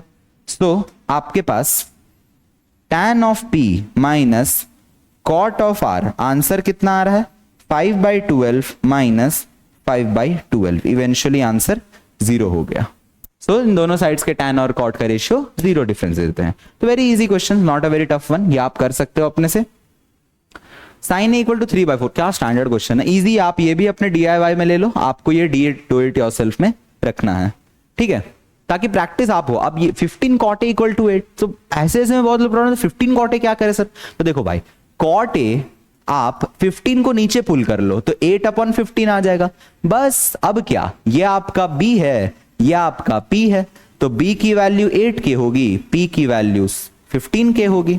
तो ये आप इन दोनों से अब अपना शुरू कर सकते हो साइन ए सेक ए की कहानी, वही ट्राइंगल बनाना है। सेम कैसे प्रोसीड करना है दोस्तों, यहां पर भी आपको एक ट्राइंगल बनाना है, और यहां पर आपका b का वैल्यू 8k होता है, यहां पर आपका p का वैल्यू 15k होता है, और ये एंगल आप ले लोगे ए एंगल, तो ये एंगल ऑटोमेटिकली b, ये c। अब आप इसमें क्या करोगे, नॉर्मल पाइथागोरस थ्योरम लगाओगे और आपका आंसर आ जाएगा। तो ये भी आपके लिए DIY प्रॉब्लम है। नेक्स्ट पे हम आते हैं, sec theta equal to 13/12, calculate all the other trigonometric ratios. आप देख सकते हो पीछे मैंने सॉल्व किया है ये क्वेश्चन, तो ये भी आपके लिए DIY प्रॉब्लम रहेगा। हाँ, ये आया फिर से वो वाला टाइप का क्वेश्चन, बस यहां साइन दे के रखा था तो मैंने एक सॉल्व किया था, अब इन्होंने कॉस दे के रखा है। प्रोसीजर सेम है, प्रोसीजर बिल्कुल सेम है, जैसे वहां आपने थर्ड साइड को लिंक किया था, यहां पर भी आपको थर्ड साइड को लिंक करना पड़ेगा। ये है हमारा नेक्स्ट क्वेश्चन, जिसमें हम cot थीटा की वैल्यू 7/8 लेंगे, वो मिसप्रिंट है, यहां पर 15/13 लिखे हुए थे। ये क्वेश्चन आपके एनसीईआरटी का, तो आप चेक कर सकते हैं। नाउ अब इसको सॉल्व करने के लिए हम क्या करेंगे, सिंपल एक राइट ट्राइंगल कंस्ट्रक्ट, और उस राइट ट्राइंगल में हम क्या क्या चीज देख सकते हैं कि हमारे पास cot थीटा की वैल्यू दी हुई है, तो cot थीटा हमारे पास क्या होता है b/p, जिसकी वैल्यू हमें क्या दी हुई है 7/8, मतलब कि ये 7k टाइप का नंबर है और ये 8k टाइप का नंबर है। ये हमारा p 8k है, मतलब यहां 8k होगा अगर ये एंगल है थीटा, और वही इसके लिए बेस क्या है 7k। तो हम अगर इसकी हाइपोटेन्यूज निकाले, तो हाइपोटेन्यूज निकालने के लिए हमें क्या यूज करना है, नॉर्मली पाइथागोरस थ्योरम। इसका मतलब यहां पर ये जो लेंथ आएगी h, उसका square, so h square equals to this perpendicular square plus base square 7k का होल स्क्वायर। तो h स्क्वायर की वैल्यू आएगी 64k square plus 49k square. तो h स्क्वायर की वैल्यू आएगी आपके पास 9 4 13 6 4 10 1 11 113k स्क्वायर का अंडर रूट। फिर हम क्या करेंगे, ये k स्क्वायर को रूट से बाहर पुल कर लेंगे, तो ये आ जाएगा k under root 113। So this is the final answer. ये हो गया हमारा h का वैल्यू कि k अंडर रूट 113 है हमारा हाइपोटेन्यूज। सो हम इस h स्क्वायर की जगह हम क्या लिख सकते हैं कि अब हमारे पास ये वैल्यू 113k इसके ऊपर अंडर रूट है। अब हमें निकालना क्या है, ये इवैल्यूएशन। तो ये इवैल्यूएशन हम डायरेक्ट इसको साइन कॉस में निकाल के पुट नहीं करेंगे, पहले आप साइन कॉस निकाल लो। तो यहां पर हमारे पास साइन थीटा की वैल्यू क्या होती है p/h, और कॉस थीटा की वैल्यू क्या होती है b/h। तो p/h हमारे पास कितना आ जाएगा 8k अपॉन 113 का अंडर रूट, और k से k कैंसिल, आपका आ गया 8/113 का अंडर रूट। और सिमिलरली आपका कॉस का वैल्यू आ जाएगा 7/113 का अंडर रूट। अब हमें क्या करना है, यहाँ वैल्यूज डाल देना है, बट यहाँ वैल्यूज डालना उतना समझदारी वाला बात नहीं है। आप इस एक्सप्रेशन को सिंप्लीफाई कर सकते हो अपने से, ताकि आप थोड़ी सी अपने टाइम बचा पाओ। तो वो क्या होता है कि आप इसको एक्सप्रेशन को देखो और आपको ये याद आएगा कि अच्छा मेरे पास एक फॉर्मूला हुआ करता था a + b a - b, तो वो होता था किसका, a² - b² का। तो उसी तरह से आप इसको देख सकते हो, ये a + b a - b type का चीज है। तो अगर मैं a की जगह यहाँ 1 सेट करूं, तो यहां पर भी a की जगह मुझे 1 सेट करना चाहिए। तो यहां पर आ जाएगा 1 का स्क्वायर माइनस यहाँ b का स्क्वायर है। यहाँ b कौन है, वो साइन थीटा। देखो a + b a1 है, b साइन थीटा है, a - b a1 है, b साइन थीटा है। तो ये आ जाएगा कितना, माइनस का साइन स्क्वायर थीटा। फिर सिमिलरली आप यहां पर भी यही फॉर्मेट देखोगे तो आपका आंसर आएगा 1² - कॉस स्क्वायर थीटा। अब आप इसको क्या लिख सकते हो, ये हो गया normally 1 minus sine square theta और ये हो जाएगा आपका 1 माइनस कॉस स्क्वायर थीटा। तो इसकी वैल्यू क्या आएगी, अब आप क्या करोगे, अब आप यहां वैल्यूज डाल दोगे, क्योंकि देखो आपको रूट से प्रॉब्लम है, ये बड़ी घटिया सी वैल्यू है रूट वाली, तो उसको आप स्क्वायर करके डालोगे तो कैंसिल हो जाएगा इवेंचुअली। तो यह आ जाएगा 1 माइनस 64/113 भाई, यहां पर इसका स्क्वायर करोगे तो कितना आएगा 1 माइनस 49/113। तो अब आप इसको सिंप्लीफाई करोगे तो आपके पास आएगा 113 माइनस 64/113 और डिवाइडेड में 113 माइनस 49 बाई 113। 113 से 113 कैंसिल हो गया, डिनोमिनेटर डिनोमिनेटर। तो आपके पास क्या बचा यहां पर 113 माइनस 64, 3 13 माइनस 4 9, 10 माइनस 6 4, 49 अपॉन ये आ जाएगा आपके पास 64। This is the final answer. So ये बहुत लंबा क्वेश्चन नहीं है, बहुत ही इजी क्वेश्चन है जो फर्स्ट पार्ट है, बट आपने थोड़ी सी चालाकी करके अपना समय बचाया है। सबसे बड़ा बात है आपने अपना समय बचाया है यहाँ पर। नेक्स्ट सिमिलरली हम क्या करेंगे, इस कॉट स्क्वायर थीटा के बारे में डिस्कस करते हैं। तो सेकंड क्वेश्चन हमारे पास है कॉट स्क्वायर थीटा। तो कॉट स्क्वायर थीटा क्या होता है, एक्चुअली में कॉट थीटा लिखो और उसका होल स्क्वायर लिख दो। अब क्वेश्चन में कॉट थीटा की वैल्यू आपको दी हुई है कि कॉट थीटा की वैल्यू 7/8 है।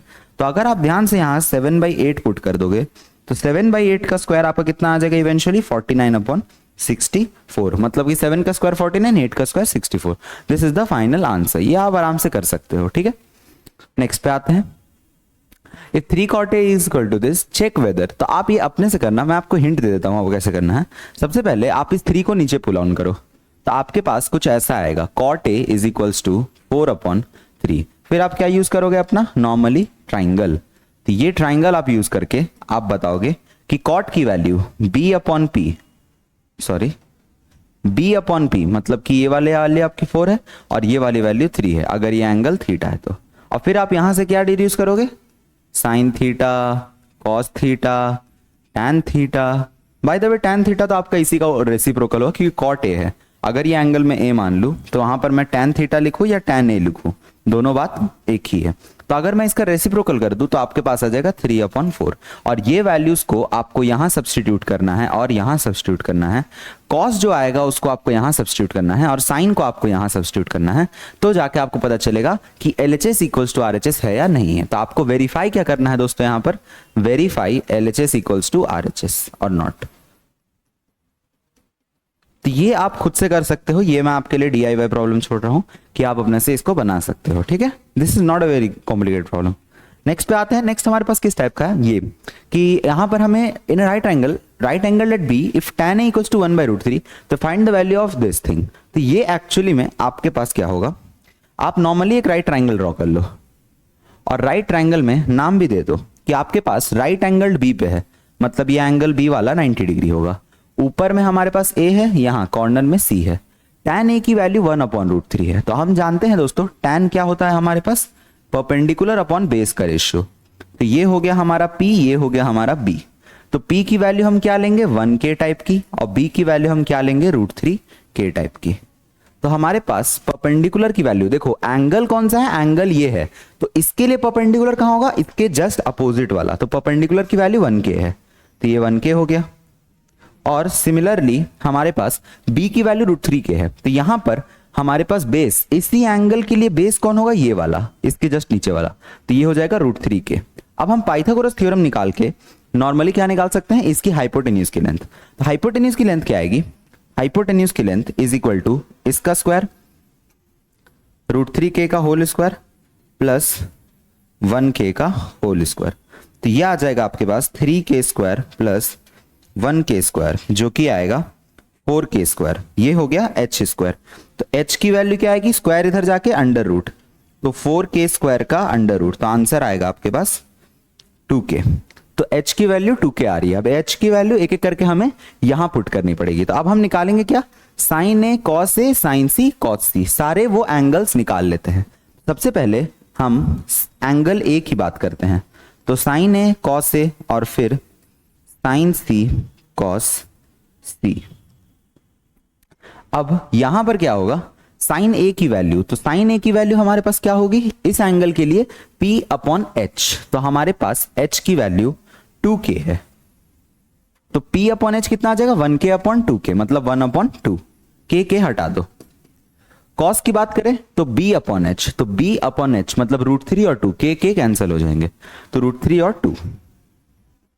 और वही अगर मैं साइन C की बात करूं तो इस एंगल के लिए यहां पर मेरे पास एंगल है, तो इसके लिए परपेंडिकुलर √3 है और h मेरा 2 ही है, तो √3 और 2 आ जाएगा यहां पर, तो √3 अपॉन 2, और सिमिलरली ये आ जाएगा आपके पास 1 अपॉन 2। तो देखो जो cos A की वैल्यू है वो sin C की वैल्यू है, जो sin A की वैल्यू है वो cos C की वैल्यू है। ये ऐसे एंगल्स इन्होंने चेंज किया है। अब हम क्या करेंगे, जो हमसे पूछा गया है उसमें सारी वैल्यूज को फिट कर देते हैं।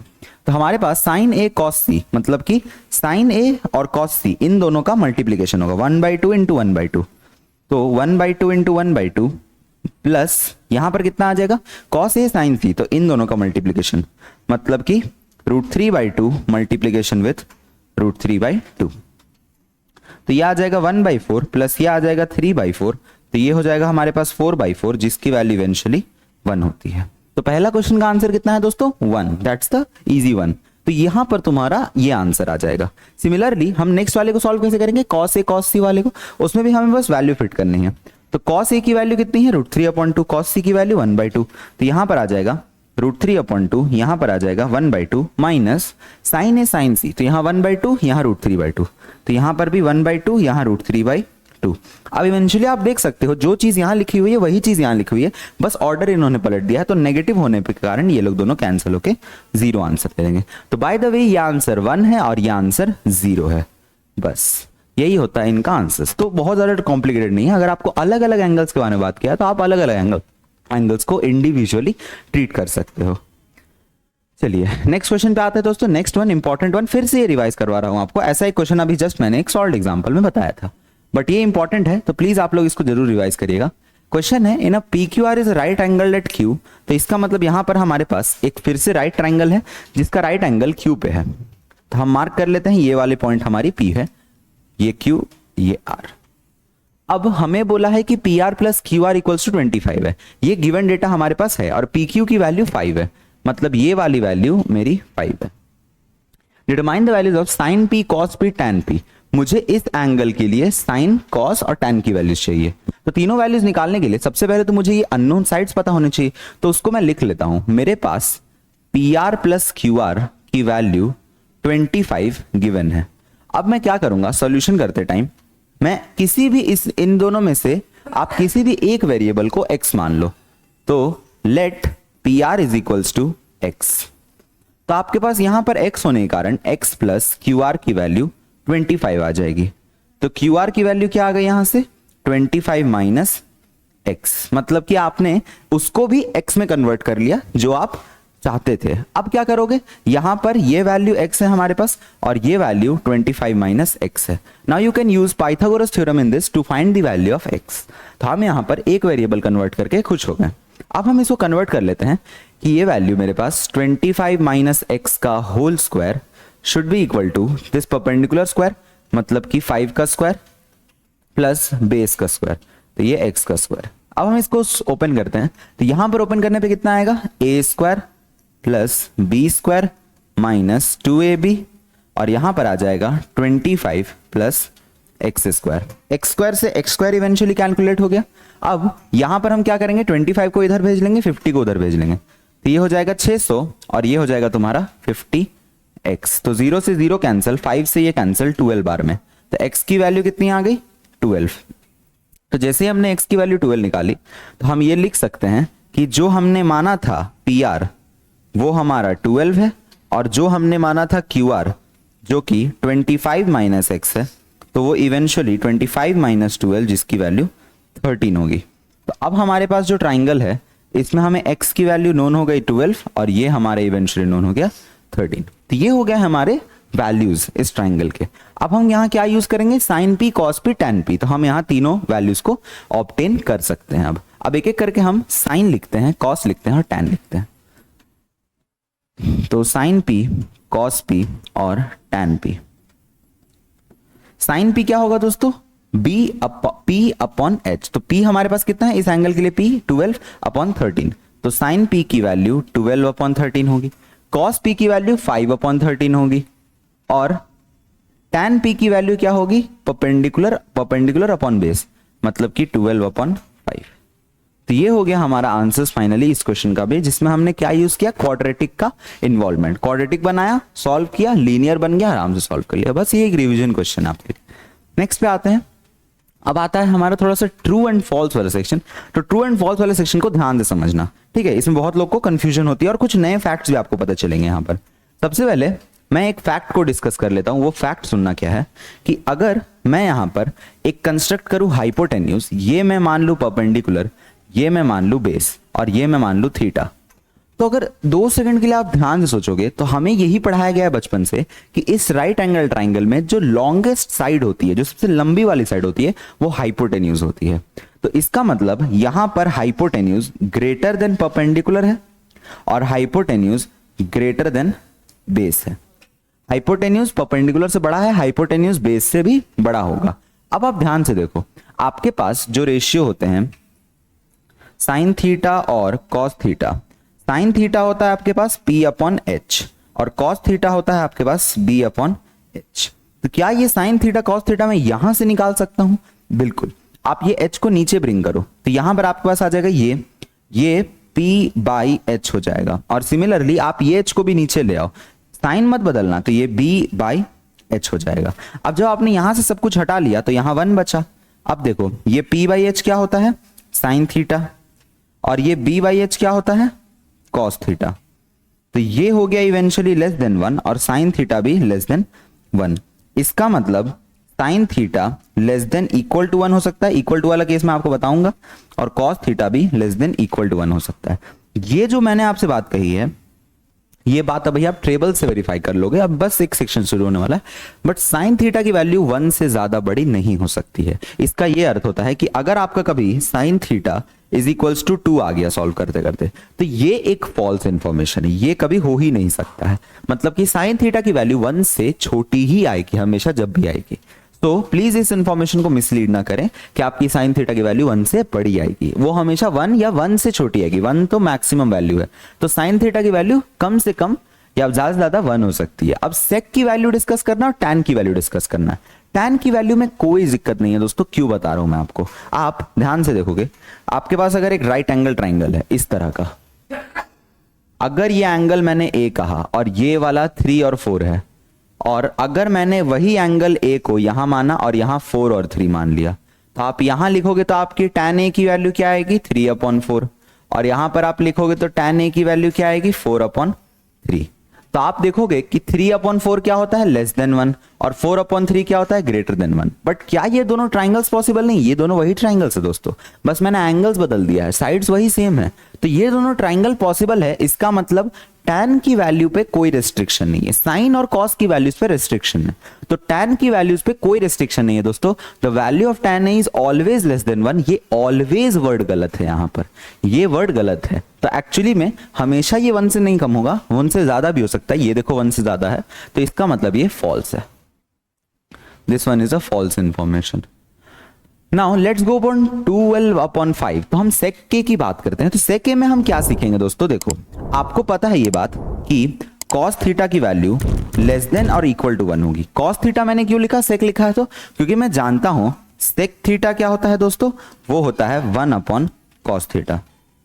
अब इसमें क्या होता है कि जैसे ही आप इसको मतलब ऐसे 1/cos थीटा करोगे तो यहां पर भी 1/1 आ जाएगा। मतलब ये आपने इसका रेसिप्रोकल कर दिया, इसका भी रेसिप्रोकल किया, इसका भी रेसिप्रोकल किया। बट रेसिप्रोकल करने पे आपकी इनइक्वालिटी की साइन चेंज हो जाती है, तो ये इनइक्वालिटी की साइन यहां चेंज हो जाएगी सिमिलरली। तो 1/cos थीटा क्या होता है दोस्तों, सेक थीटा। सेक थीटा की वैल्यू हमारे पास क्या आएगी, सेक थीटा की value greater than equal to 1। तो इसका मतलब हमारे पास सेक ए जो है वो 12/5 है। अब चेक करो ये ग्रेटर देन 1 है, बिल्कुल है। तो आपकी सेक थीटा की वैल्यू ग्रेटर देन 1 हमेशा आनी चाहिए। ये भी ग्रेटर देन 1 है, इसका मतलब ये ट्रू इंफॉर्मेशन है। आप इसको ट्राइंगल कंस्ट्रक्ट करके समझ सकते हो कि नॉर्मली कैसे आएगा। cos A is the abbreviation use for cosecant. तो ये गलत बात है दोस्तों, cos A हमारा होता है cos A, ये गलत लिखा हुआ है। यहां पर हमारा करेक्ट होता है कोसाइन। तो इसका मतलब हमारे पास ये फॉल्स इंफॉर्मेशन है कि ये कोसेकेंट का होता है, तो ये फॉल्स है। नेक्स्ट पे आते हैं दोस्तों cot A is the product of cot and A, मतलब कॉट ए को आप कैसे निकाल सकते हो, कॉट ए को आप निकालने के लिए क्या करोगे, कॉट और ए को मल्टीप्लाई। तो ये तो लेमन मैथमेटिक्स है, ये तो बेकार की मैथ्स है कि कॉट ए को निकालने के लिए हम क्या करेंगे, कॉट और ए को मल्टीप्लाई करेंगे। सो this is the worst mathematics ever. तो इसका मतलब यहां पर ये तो बहुत ही बड़ा फॉल्स सिचुएशन है, this again a false situation. Now next come sine theta equal to 4/3 for some angle theta. तो साइन थीटा 4/3, अब आप ध्यान से देखो, ये जो एंगल है साइन थीटा ये आपकी एग्जिस्ट नहीं करेगी, बताता हूं क्यों। क्योंकि 4/3 की वैल्यू देखोगे तो आप 1 से ज्यादा पाओगे। आप देखोगे कि 4/3 की वैल्यू क्या होती है, 1.33। इसका मतलब आपका साइन थीटा का वैल्यू 1.33 लिखा है। बट आप ये बात जानते हो कि साइन थीटा की मैक्सिमम वैल्यू क्या हो सकती है, साइन थीटा की मैक्सिमम वैल्यू 1 हो सकती है और कॉस थीटा की मैक्सिमम वैल्यू 1 हो सकती है। तो इसका मतलब ये जो वैल्यू लिखी हुई है ये फॉल्स वैल्यू, ये एक्सेप्टेबल नहीं है। तो sine theta 4/3 angle for some angle theta ये एक फॉल्स स्टेटमेंट है, क्योंकि ये हो ही नहीं सकता है दोस्तों कि साइन थीटा 1 से बड़ा आ जाए। तो ट्रू फॉल्स में भी आपने बहुत कुछ बातें समझी कि साइन थीटा क्या होता है, कॉस थीटा क्या होता है, इनके रेस्ट्रिक्शंस क्या है, इनको किन पर्टिकुलर वैल्यूज के बीच में होना चाहिए। अब हम आते हैं हमारे नेक्स्ट पार्ट पे, जो कि इस चैप्टर का नेक्स्ट पार्ट है, वो है trigonometric ratios of some specific angles. मतलब कि हम कुछ स्टैंडर्ड एंगल्स के बारे में बात करेंगे। और वो स्टैंडर्ड एंगल्स कौन से होंगे दोस्तों, 0, 15 के मल्टीपल्स होंगे, 0 होंगे, 30 होगा, 45 होगा, 60 होगा, 90 होगा। बस हम यहाँ दो वैल्यूज को नहीं डिस्कस करते, 15 और 75 को, ठीक है। तो यहाँ पर क्या है हमारे पास 0, 30, 45, 60, 90 ये सारे वैल्यूज की आपको एक टेबल बना करके दे दी गई है। ये टेबल आपके एनसीईआरटी बुक्स में भी आपको फेमस दिखेगी। सबसे पहले हम डिस्कस कर लेते हैं साइन के नेचर के बारे में। और नेचर देखना कितना सिमेट्रिक है। सबसे पहले साइन में 0 होता है हमारे पास, तो जो साइन में 0 होता है वो कॉस में 90 का होता है। देखो साइन 0 0 कॉस 90 0। फिर आप देखोगे जो साइन का 30 है वो कॉस का 60 है, मतलब कि 1/2। फिर आप देखोगे साइन 45 को अप्रोच कर रहा है तो कॉस भी 45 को सेम वैल्यू पे अप्रोच कर रहा है, मतलब 1/√2। फिर साइन जैसे ही 60 जाएगा ये √3/2 हो जाएगा। और साइन जिस पॉइंट पे 90 हो जाएगा वहां कॉस उस पॉइंट पे 1 हो जाएगा। Sine 90 1, cos 0 1, sine 0 0, cos 90 0। और फिर आपको वैल्यूज को रिवर्स करते जाना है। तो ये वैल्यूज आपको बिल्कुल याद रखनी है, क्योंकि ये वैल्यूज बहुत काम के आएंगे। सारे वैल्यूज आपको याद करने हैं, बट आपको मेनली कौन कौन से याद करना है, आपको याद करना है साइन कॉस। आप tan खुद से बना सकते हो, कैसे बताऊंगा। कोसेक सेक और कॉट नहीं रटना है, या रटना भी है तो आप इनको रेसिप्रोकल्स करके याद कर सकते हो। अब फॉर एग्जाम्पल देखो, आप साइन कॉस को याद कर लो कि यहां पर 0 और यहां 1 होता है। और फिर आपको मैं कुछ कुछ बात बता देता हूं कि अगर हमारे पास 0/1 है तो उसकी वैल्यू 0 होती है, बट अगर 1/0 है तो उसकी वैल्यू होती है नॉट डिफाइंड, क्योंकि डिनोमिनेटर कभी 0 नहीं होना चाहिए दोस्तों। तो डिनोमिनेटर यहां 0 हो रहा है, यहां 0 नहीं होना है। डिनोमिनेटर याद रखना है वर्ड डिनोमिनेटर, डिनोमिनेटर कभी 0 नहीं होना चाहिए। तो नॉट डिफाइंड इस कंडीशन में आती है कि 1/0 नॉट डिफाइंड। और वही आपके पास अगर ऐसा कभी आ गया 1/नॉट डिफाइंड, तो 1/नॉट डिफाइंड की वैल्यू कितनी होगी 0, क्योंकि नॉट डिफाइंड यहां आ जाएगा 0 वहां चल जाएगा। तो ये 1/नॉट डिफाइंड की वैल्यू 0 है। अब इन तीनों के साथ हम कैसे करस्तानी करेंगे, देखो सबसे पहले आप यहां पर एक चीज देखो कि इन दोनों को डिवाइड करते ही आपका 0 आ रहा है। कैसे, 0/1 आपको 0 दे रहा है। सिमिलरली आप इन दोनों को डिवाइड करो तो 1/2 और यहां पर 2/√3 हो जाएगा। डिवाइड करने पे रेसिप्रोकल, तो आगे ना 1/√3, मतलब इन दोनों को डिवाइड दोगे 2 से 2 कैंसिल हो जाएगा। इन दोनों को डिवाइड दोगे 2 से √2 कैंसिल हो जाएगा। इन दोनों को डिवाइड दोगे तो 2 से 2 कैंसिल हो जाएगा। लेकिन इन दोनों को डिवाइड दोगे तो आपके पास 1/0 क्रिएट होगा, और 1/0 क्रिएट होने पे क्या होता है, नॉट डिफाइंड, इसलिए नॉट डिफाइंड होता है।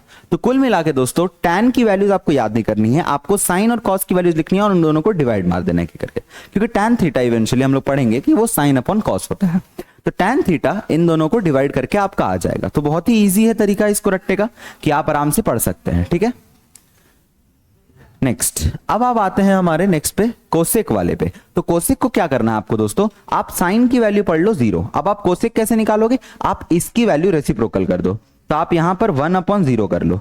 सिमिलरली आप इसको लिखो और इसका रेसिप्रोकल कर लो, मतलब 1/1/2 कर लो, तो ये 2 कहां चल जाएगा ऊपर, तो ये वैल्यू इसका रेसिप्रोकल है, ये इसका उल्टा है, ये इसका उल्टा है, और इसका उल्टा 1 ही होता है। क्यों? क्योंकि 1/1 तो दोस्तों 1 ही होता है। तो कुल मिला के कोसेक की वैल्यूज भी हमें याद भी करनी है। अगर हम साइन को रेसिप्रोकल कर दें तो हम याद कर सकते हैं कि साइन की रेसिप्रोकल कोसेक होती है। तो ये आपके पास एक टेबल हो गई है दोस्तों। सिमिलरली आप कॉस और सेक का भी याद कर सकते हो कि अगर आपको कॉस की वैल्यू याद है तो आपको सेक की वैल्यू याद है, क्योंकि ये इसका रेसिप्रोकल है, ये इसका रेसिप्रोकल है, ये इसका रेसिप्रोकल है, ये इसका रेसिप्रोकल है, ये इसका रेसिप्रोकल। तो रेसिप्रोकल समझ करके आप बोल सकते हो कि हाँ ये है। और कॉट किसका रेसिप्रोकल होगा दोस्तों? टैन का। तो आपको ये 3 कैसे याद रखना है? रेसिप्रोकल से। और आपको ये 3 फंडामेंटल्स को याद करना है कि साइन कॉस टैन हमें फंडामेंटली याद होने चाहिए। तो ये 3 वैल्यूज आपको याद होने चाहिए, बाकी आप निकाल लोगे। चलिए चलते हैं क्वेश्चन पे और समझते हैं इन चीजों को कैसे अप्लाई किया जाता है। तो फर्स्ट हमारे पास है एग्जाम्पल, जिसमें हम ये देखेंगे कि हमारे पास एक राइट एंगल है बी पे, यहां पर हमारे पास 90 डिग्री है, उसमें एंगल ACB की वैल्यू 30 डिग्री दी हुई है। Determine the length of side BC and AC। Now here comes trigonometry, कि एंगल से साइड की मेजरमेंट निकालना है। तो एंगल से साइड की मेजरमेंट निकालना ट्रिग्नोमेट्री सिखाएगा। तो सबसे पहले हम BC, हमें क्या निकालना है दोस्तों? इस एंगल के लिए बेस, क्योंकि अगर मैं इस एंगल को मानूं तो ये बेस है, और हमें क्या निकालना है? AC की लेंथ, मतलब हाइपोटेन्यूज। तो अब मेरे पास क्या दिया हुआ है? मेरे पास 5 सेंटीमीटर है और मेरे पास कुछ नहीं है, कुछ भी नहीं है। मुझे अगर B निकालना है तो मेरे को दिया हुआ है क्या? P, और मेरे को निकालना क्या है? B। तो जो दिया हुआ और जो निकालना है उन दोनों में एक रेशियो देखो, P/B कौन होता है हमारे पास? P/B इवेंचुअली क्या होता है हमारे पास? tan theta. P/B क्या होता है? tan theta. तो यही मोटिवेशन है दोस्तों कि आपको यहां पर tan थीटा का यूज करना चाहिए, क्योंकि उसी एंगल के tan लेने से P और B का रेशियो क्रिएट होगा। चलिए हम इसको एक बार क्रिएट करके अब देख लेते हैं कि यहां पर tan थीटा यूज कैसे करेंगे। सॉल्यूशन, सबसे पहले हम लिखेंगे tan ऑफ वो एंगल 30 डिग्री, तो tan ऑफ 30 डिग्री होगा हमारे पास परपेंडिकुलर 5, या मैं लिख देता हूं परपेंडिकुलर अपॉन बेस। तो परपेंडिकुलर की लेंथ 5 है, बेस की लेंथ कितनी है? B है, जो मुझे निकालना है। अब tan 30 की वैल्यू क्या होती है? tan 30 की वैल्यू आप देख सकते हो टेबल से कि tan 30 की वैल्यू आपके पास 1/√3 है। तो आपका tan 30 के जगह क्या सब्स्टिट्यूट हो जाएगा? 1/√3। यहां पर आ जाएगा 5, और बेस की वैल्यू हमारे पास क्या है? BC है, बेस की वैल्यू BC है। तो अगर मैं इसको यहां क्रॉस मल्टीप्लाई करूं तो BC की वैल्यू कितनी आएगी? 5√3। सो this is the final value for BC। अब हम AC को कैसे निकालेंगे? तो AC निकालने के लिए हमें कुछ और चीज का यूज करना पड़ेगा। अब मेरे को H और P दिया हुआ, मतलब मेरे को H निकालना और P निकालना है। H और P में क्या रिश्ता है दोस्तों? आप या तो इसके लिए कोसेक यूज कर सकते हो, या तो आप इसको भी निकाल सकते हो, मतलब अगर आपको ये भी नहीं दिया हुआ है तो आप साइन निकाल सकते हो। तो आपकी मर्जी है दोस्तों, आप किसी को भी यूज करके आप इन दोनों में एक रिलेशन पा सकते हो। ये भी एक रिलेशन उन्हीं दोनों रेशियोज के बीच में, उन्हीं दोनों साइड्स के बीच में, ये भी उन्हीं दोनों साइड्स के बीच में। तो कुल मिला के यहां पर हमारे पास साइन थीटा की वैल्यू होती है P/H। अब थीटा हमारा कितना है? 30 डिग्रीज। हम इस एंगल के साइन के बारे में बात करें तो P कितना हो जाएगा? 5/H कितना हो जाएगा? AC। तो साइन थीटा हो जाएगा 5/AC। साइन 30 की वैल्यू 1/2 होती है दोस्तों, आप टेबल से देख सकते हो। तो AC की वैल्यू कितनी आ गई? क्रॉस मल्टीप्लाई करते ही 5 × 2। तो ये हो गया हमारे पास 10। Easy question. अब हम निपटते हैं हमारे नेक्स्ट क्वेश्चन पे। तो नेक्स्ट क्वेश्चन हमारे पास ये है कि राइट एंगल ये पे है, determine the length of QPR and PRQ। तो यहां पर हमने राइट एंगल दिया हुआ है, 3 6 दिया हुआ है। आप पाइथागोरस से इस साइड को निकाल सकते हो कि ये एंगल क्या होगा या ये साइड क्या होगा। आपको बताना है कि वो एंगल्स क्या होंगे। मतलब इस बार हमने क्या किया, एंगल्स को हिडन रखा है, आपको साइड्स बताना है। तो आप पाइथागोरस से सबसे पहले आप निकाल लो कि ये साइड क्या होगा। तो पाइथागोरस में हम यूज कर लेंगे b² + p² = h²। तो इवेंचुअली हमारा 6² - 3² आ जाएगा QR का स्क्वायर, जिसकी वैल्यू क्या होगी दोस्तों? a² - b² अप्लाई करते ही 6 3 9 और 6 3 9 में से 3 27, तो 9 3 और यहां पर रूट चला जाएगा। तो QR की वैल्यू क्या आ गई हमारे पास? 3√3। तो ये हो गई हमारी इसकी लेंथ 3√3। अब हमारे पास क्या होगा? एंगल निकालना है QPR, मतलब कि ये वाली एंगल निकालना है। अब ये एंगल को आप 2 मिनट के लिए x मान लो, तो अब उसके लिए मेरे को सारी चीजें पता है, तो मैं कोई भी एक रेशियो यूज कर सकता हूं, BHP में कोई भी एक रेशियो यूज कर सकता हूं। तो मैं अपनी मन से यूज कर रहा हूं यहां पर tan ऑफ x, मतलब कि tan थीटा। तो tan थीटा क्या होगा, परपेंडिकुलर इस एंगल के लिए ये परपेंडिकुलर लेंथ है, ये परपेंडिकुलर लेंथ है, तो वो होगी 3√3। तो tan x आ जाएगा आपका 3√3 अपॉन परपेंडिकुलर अपॉन बेस, तो बेस की वैल्यू क्या आ जाएगी 3। तो हमारे पास ये 3 से ये 3 इवेंचुअली कट हो गया, तो ये आ गया √3। अब tan कब √3 होता है दोस्तों, tan आपको पर याद होगा कि आपको टेबल से दिख जाएगा कि tan की वैल्यू √3 कब होती है हमारे पास, 30 पे 1/√3 होता है, 60 पे √3 होता है, मिस कंफ्यूज मत करना, 30 पे 1/√3 होता है, 60 पे √3 होता है। तो हमारे पास जो यहां पर सीन क्रिएट हुआ है उसमें हमें tan x की वैल्यू √3 दिख रही है, तो कंपेयर करने पे साफ दिख रहा है कि tan x equal to tan 60 है। तो यहां पर ऑन कंपेयरिंग हम लिख सकते हैं कि x की वैल्यू 60 होगी। ठीक है, ये मत करना कि tan से tan कट कर देना, ऐसा करना पाप है, क्योंकि आप tan से tan कट नहीं कर सकते, उसको कंपेयरिंग बोलते हैं, एंगल्स कंपैरिजन।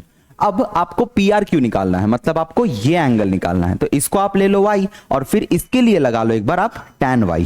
तो tan y लिखोगे तो आपके पास सिमिलरली कितना आएगा, इस एंगल के लिए परपेंडिकुलर 3 है और बेस 3√3 है, तो 3/3√3। अब देखो 1 आ गया, तो कुल मिला के tan y की वैल्यू आपकी 1/√3 है। अब 1/√3 कौन सा एंगल के लिए था, tan ऑफ 30 डिग्रीज, और यहां पर हमारे पास क्या है tan ऑफ y। तो tan y tan 30 के बराबर, तो tan कटेगा नहीं, y और 30 बराबर एंगल्स होने चाहिए, तो कंपेयर करने पे y की वैल्यू 30 डिग्री आएगी।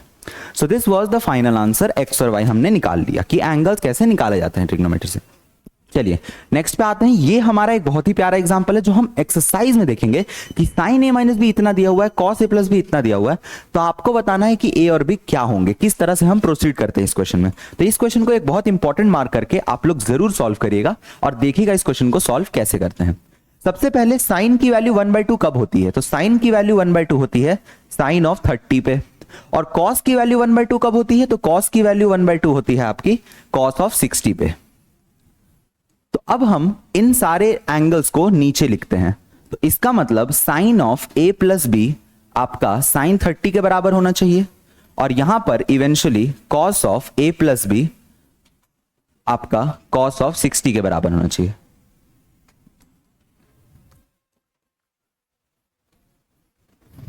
अच्छा, यहां a माइनस बी है,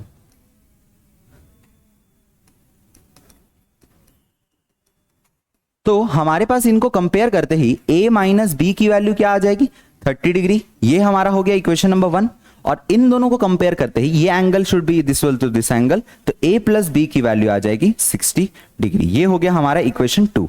अब हम दोनों को यहां सॉल्व कर लेंगे, कैसे, नॉर्मली एलिमिनेशन से। a प्लस बी की वैल्यू 60 है, a माइनस बी की वैल्यू 30 है, तो इन दोनों को हम ऐड कर देंगे, तो आपका b से b कैंसिल हो जाएगा, 2a इक्वल टू 90 हो जाएगा, तो a की वैल्यू आ जाएगी आपकी 45, और जैसे ही a की वैल्यू 45 आएगी तो आप b की वैल्यू क्या निकाल सकते हो, इसमें आप a की वैल्यू 45 सेट कर दो, तो 45 minus b is equals to 30, तो b की वैल्यू क्या आ जाएगी हमारे पास 45 माइनस 30 15, तो इसका मतलब a की वैल्यू 45 है और b की वैल्यू 15 है। These are the two values कि हमने a और b निकाल लिए हैं। सिंपल सा मेथड है दोस्तों, आपको इसको इस एंगल में पहचानना था, फिर कंपेयर, फिर लीनियर इक्वेशन इन 2 वेरिएबल, बस यही करना रहता है, इसमें और कुछ नया नहीं रहता है। सिंपल सा क्वेश्चन है, तुरंत a और b आपके निकल जाएंगे। चलिए नेक्स्ट पे आते हैं दोस्तों। अब हमारे पास ये सेट ऑफ क्वेश्चंस है कि 1 2 3 4 5 हमें ये निकालने हैं, तो चलिए एक एक करके निपटाते हैं। पहला क्वेश्चन हमारे पास है sine 60 cos 30 plus sine 30 cos 60। जो एंगल यहाँ साइन के साथ है वो cos के साथ है, जो cos के साथ है वो साइन के साथ है। ये एंगल के पैटर्न आपको हायर क्लासेस में और देखने को मिलेंगे। तो सबसे पहले हम साइन 60 की वैल्यू क्या जानते हैं दोस्तों, √3/2। cos 30 की वैल्यू वो भी होती है √3/2, मल्टीप्लीकेशन को मैं डॉट से रिप्रेजेंट कर रहा हूं, प्लस साइन 30 की वैल्यू 1/2 और cos 60 की वैल्यू सेम 1/2 डॉट से, तो ये कितना आ गया दोस्तों 3/4, और ये कितना आ जाएगा 1/4। तो कुल मिला के यहां पर हमारे पास बन गया 4/4। जिसको कट कुटा के आंसर कितना आ गया 1। तो पहले क्वेश्चन का आंसर कितना है 1। बहुत ही इजीली हम निपटा सकते हैं। चलिए नेक्स्ट क्वेश्चन पे चलते हैं दोस्तों। नेक्स्ट क्वेश्चन हमारे पास क्या है, 2 tan 45 plus cos square 30 minus sin 60। तो ये आपके लिए DIY प्रॉब्लम है, या आप अपने से करिएगा। कैसे, आपको tan 45 की वैल्यू याद होनी चाहिए। tan 45 की वैल्यू अगर आपको बाय द वे अभी तक याद नहीं हुई है, टेबल एक बार में देख के मेमोराइज नहीं होता है, पहले टेबल्स देख देख के लगाओ, फिर उसको कोशिश करो मेमोराइज करने का, क्योंकि sin cos tan ये बेसिक 3 वैल्यूज तो आपको याद होनी चाहिए। तो आप उसको यूज करके यहां पर सारे वैल्यूज को पुट ओवर कर दीजिएगा, आपका आंसर आ जाएगा। नेक्स्ट हम देखते हैं ये वाला प्रॉब्लम, जिसमें हमारे पास कुछ रूट वाली क्वांटिटीज बनेंगी। तो यहां पर आप देखो, सबसे पहले सॉल्व करते टाइम आप cos 45 की वैल्यू क्या जानते हो, cos 45 की वैल्यू आपके पास कितनी होती है 1/√2। और फिर sec 30 की वैल्यू, तो मैं तो sec 30 नहीं याद है, मुझे तो cos 30 याद है। cos 30 कितना होता है √3/2। तो sec 30 कितना होगा दोस्तों, इसका उल्टा, मतलब कि 2/√3। सिमिलरली cosec 30, नहीं मुझे तो sin 30 याद है, sin 30 कितना होता है 1/2। तो cosec 30 कितना होगा दोस्तों, cosec 30 हो जाएगा आपका 2। तो इस तरह से आप वैल्यूज को यहां इनपुट कर सकते हो। तो यहां पर आपके पास cos 45 क्या होगा 1/√2, अपॉन में sec 30 क्या होगा 2/√3, और यहां पर cosec 30 क्या होगा 2। तो आपके पास यहां पर √2 आ जाएगा, और यहां पर एलसीएम कितना आ जाएगा √3। तो एलसीएम जब √3 लिया तो 1 में √3 मल्टीप्लाई, तो इसका मतलब यहां 2 में भी √3 मल्टीप्लाई होगा। तो 2 + 2√3, और फिर ये √3 ऊपर चला जाएगा मल्टीप्लीकेशन में। तो यहां पर हमारे पास कितना आ जाएगा, देखो दोस्तों, √3/√2 ब्रैकेट में 2 + 2√3। कुछ नहीं किया है, ये वाली चीज को उल्टा लिख दिया। देखो √3 अपॉन ये को सीधा लिख दिया, और ये पूरी चीज यहां पर 1/√2 है, समझे। ये पूरी चीज लिखा और ये इसको उल्टा करके लिख दिया है। तो यहां पर क्या आ जाएगा दोस्तों, √3 अपॉन इस √2 को अंदर मल्टीप्लाई कर लो, तो 2√2 + 2√6। This will be the final answer. तो ये आपका फाइनल आंसर होता है दोस्तों, जिसमें आप देख सकते हो कि पहली बार हमने रूट के इन्वॉल्वमेंट डिनोमिनेटर्स में देखे। बट इसको मैं नहीं कर रहा, मैं इसको आप कर सकते हो रैशनलाइजेशन, सिंपल वाला है। मैं एक रैशनलाइजेशन आपको एक अच्छे प्रॉब्लम्स बताता हूं, जो कि है आपका क्वेश्चन नंबर 4।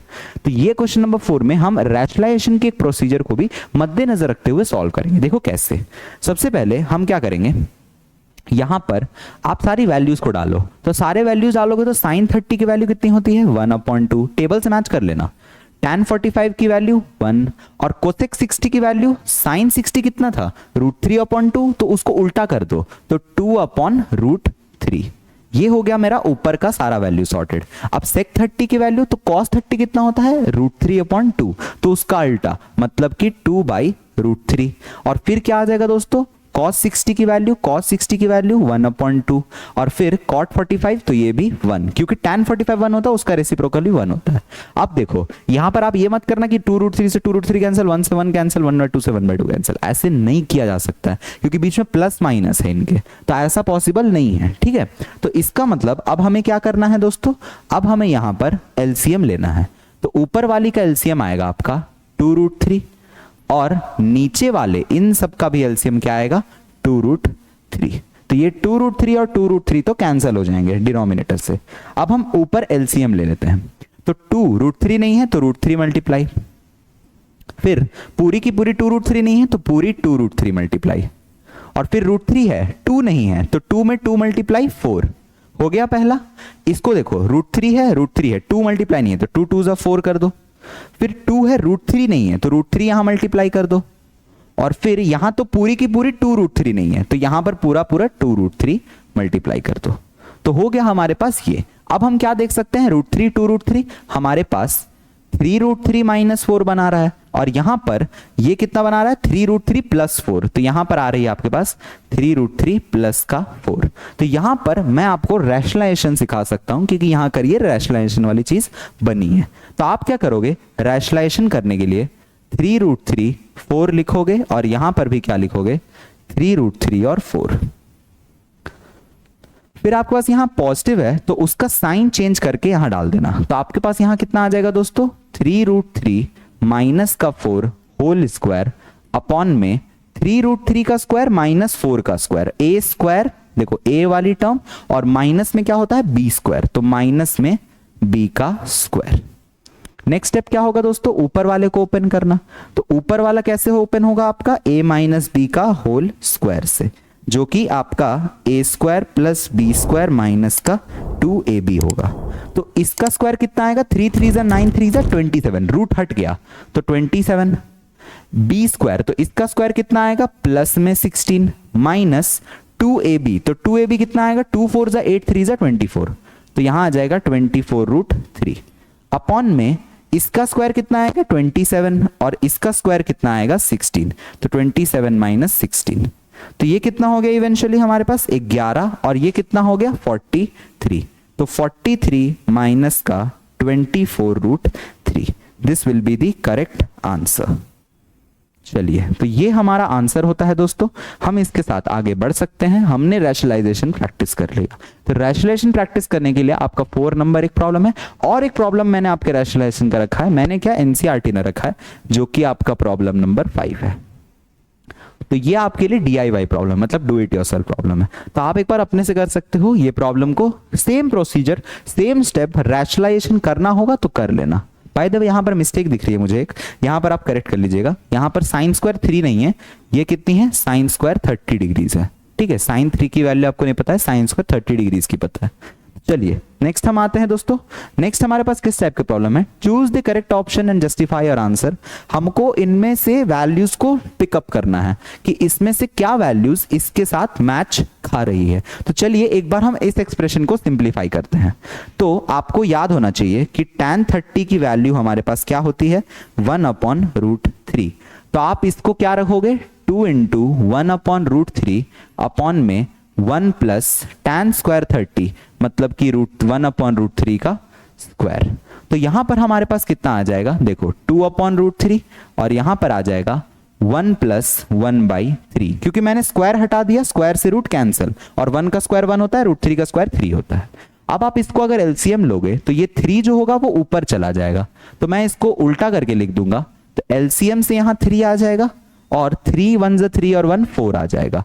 2 से ये कैंसिल और एक रूट से एक रूट कैंसिल, तो आपके पास क्या आ जा रहा है, √3/2, जो किसकी वैल्यू होती है दोस्तों, साइन 30 नहीं, साइन 30 1/2 होता है, tan 60 √3 होता है, cos 60 1/2 होता है, sin 60 √3/2 होता है। तो इसका मतलब वो वैल्यू ये वैल्यू ए ऑप्शन मैच कर गया।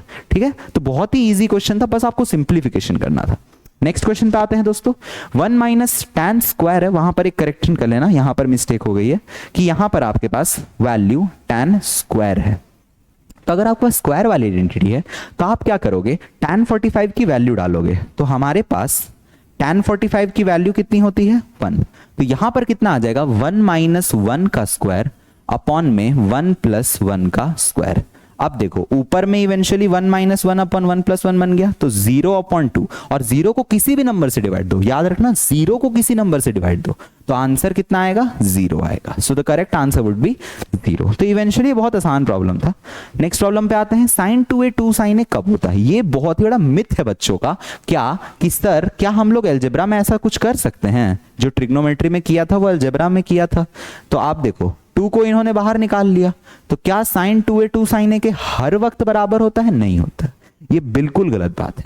सिमिलरली आप बोलोगे कि सर cos 3a है, तो cos 3a को ऐसे थोड़े लिख सकते हैं कि ये 3 cos a के बराबर होगा, ये गलत है। फिर बोलोगे सर ये क्वेश्चन कैसे बना, तो क्वेश्चन इसलिए बना है क्योंकि a की सिर्फ एक ऐसी वैल्यू होगी जब ये सत्य होगा, हर वैल्यू पे सत्य नहीं होता है। आप चाहो तो a की वैल्यू यहाँ 30 डिग्री लेके देख सकते हो, आप a की वैल्यू क्या ले लो, 30 डिग्री ले लो, तो यहां पर आपके पास कितना आ जाएगा, 2 sin 30, और यहां पर आपके पास आ जाएगा sin of 60।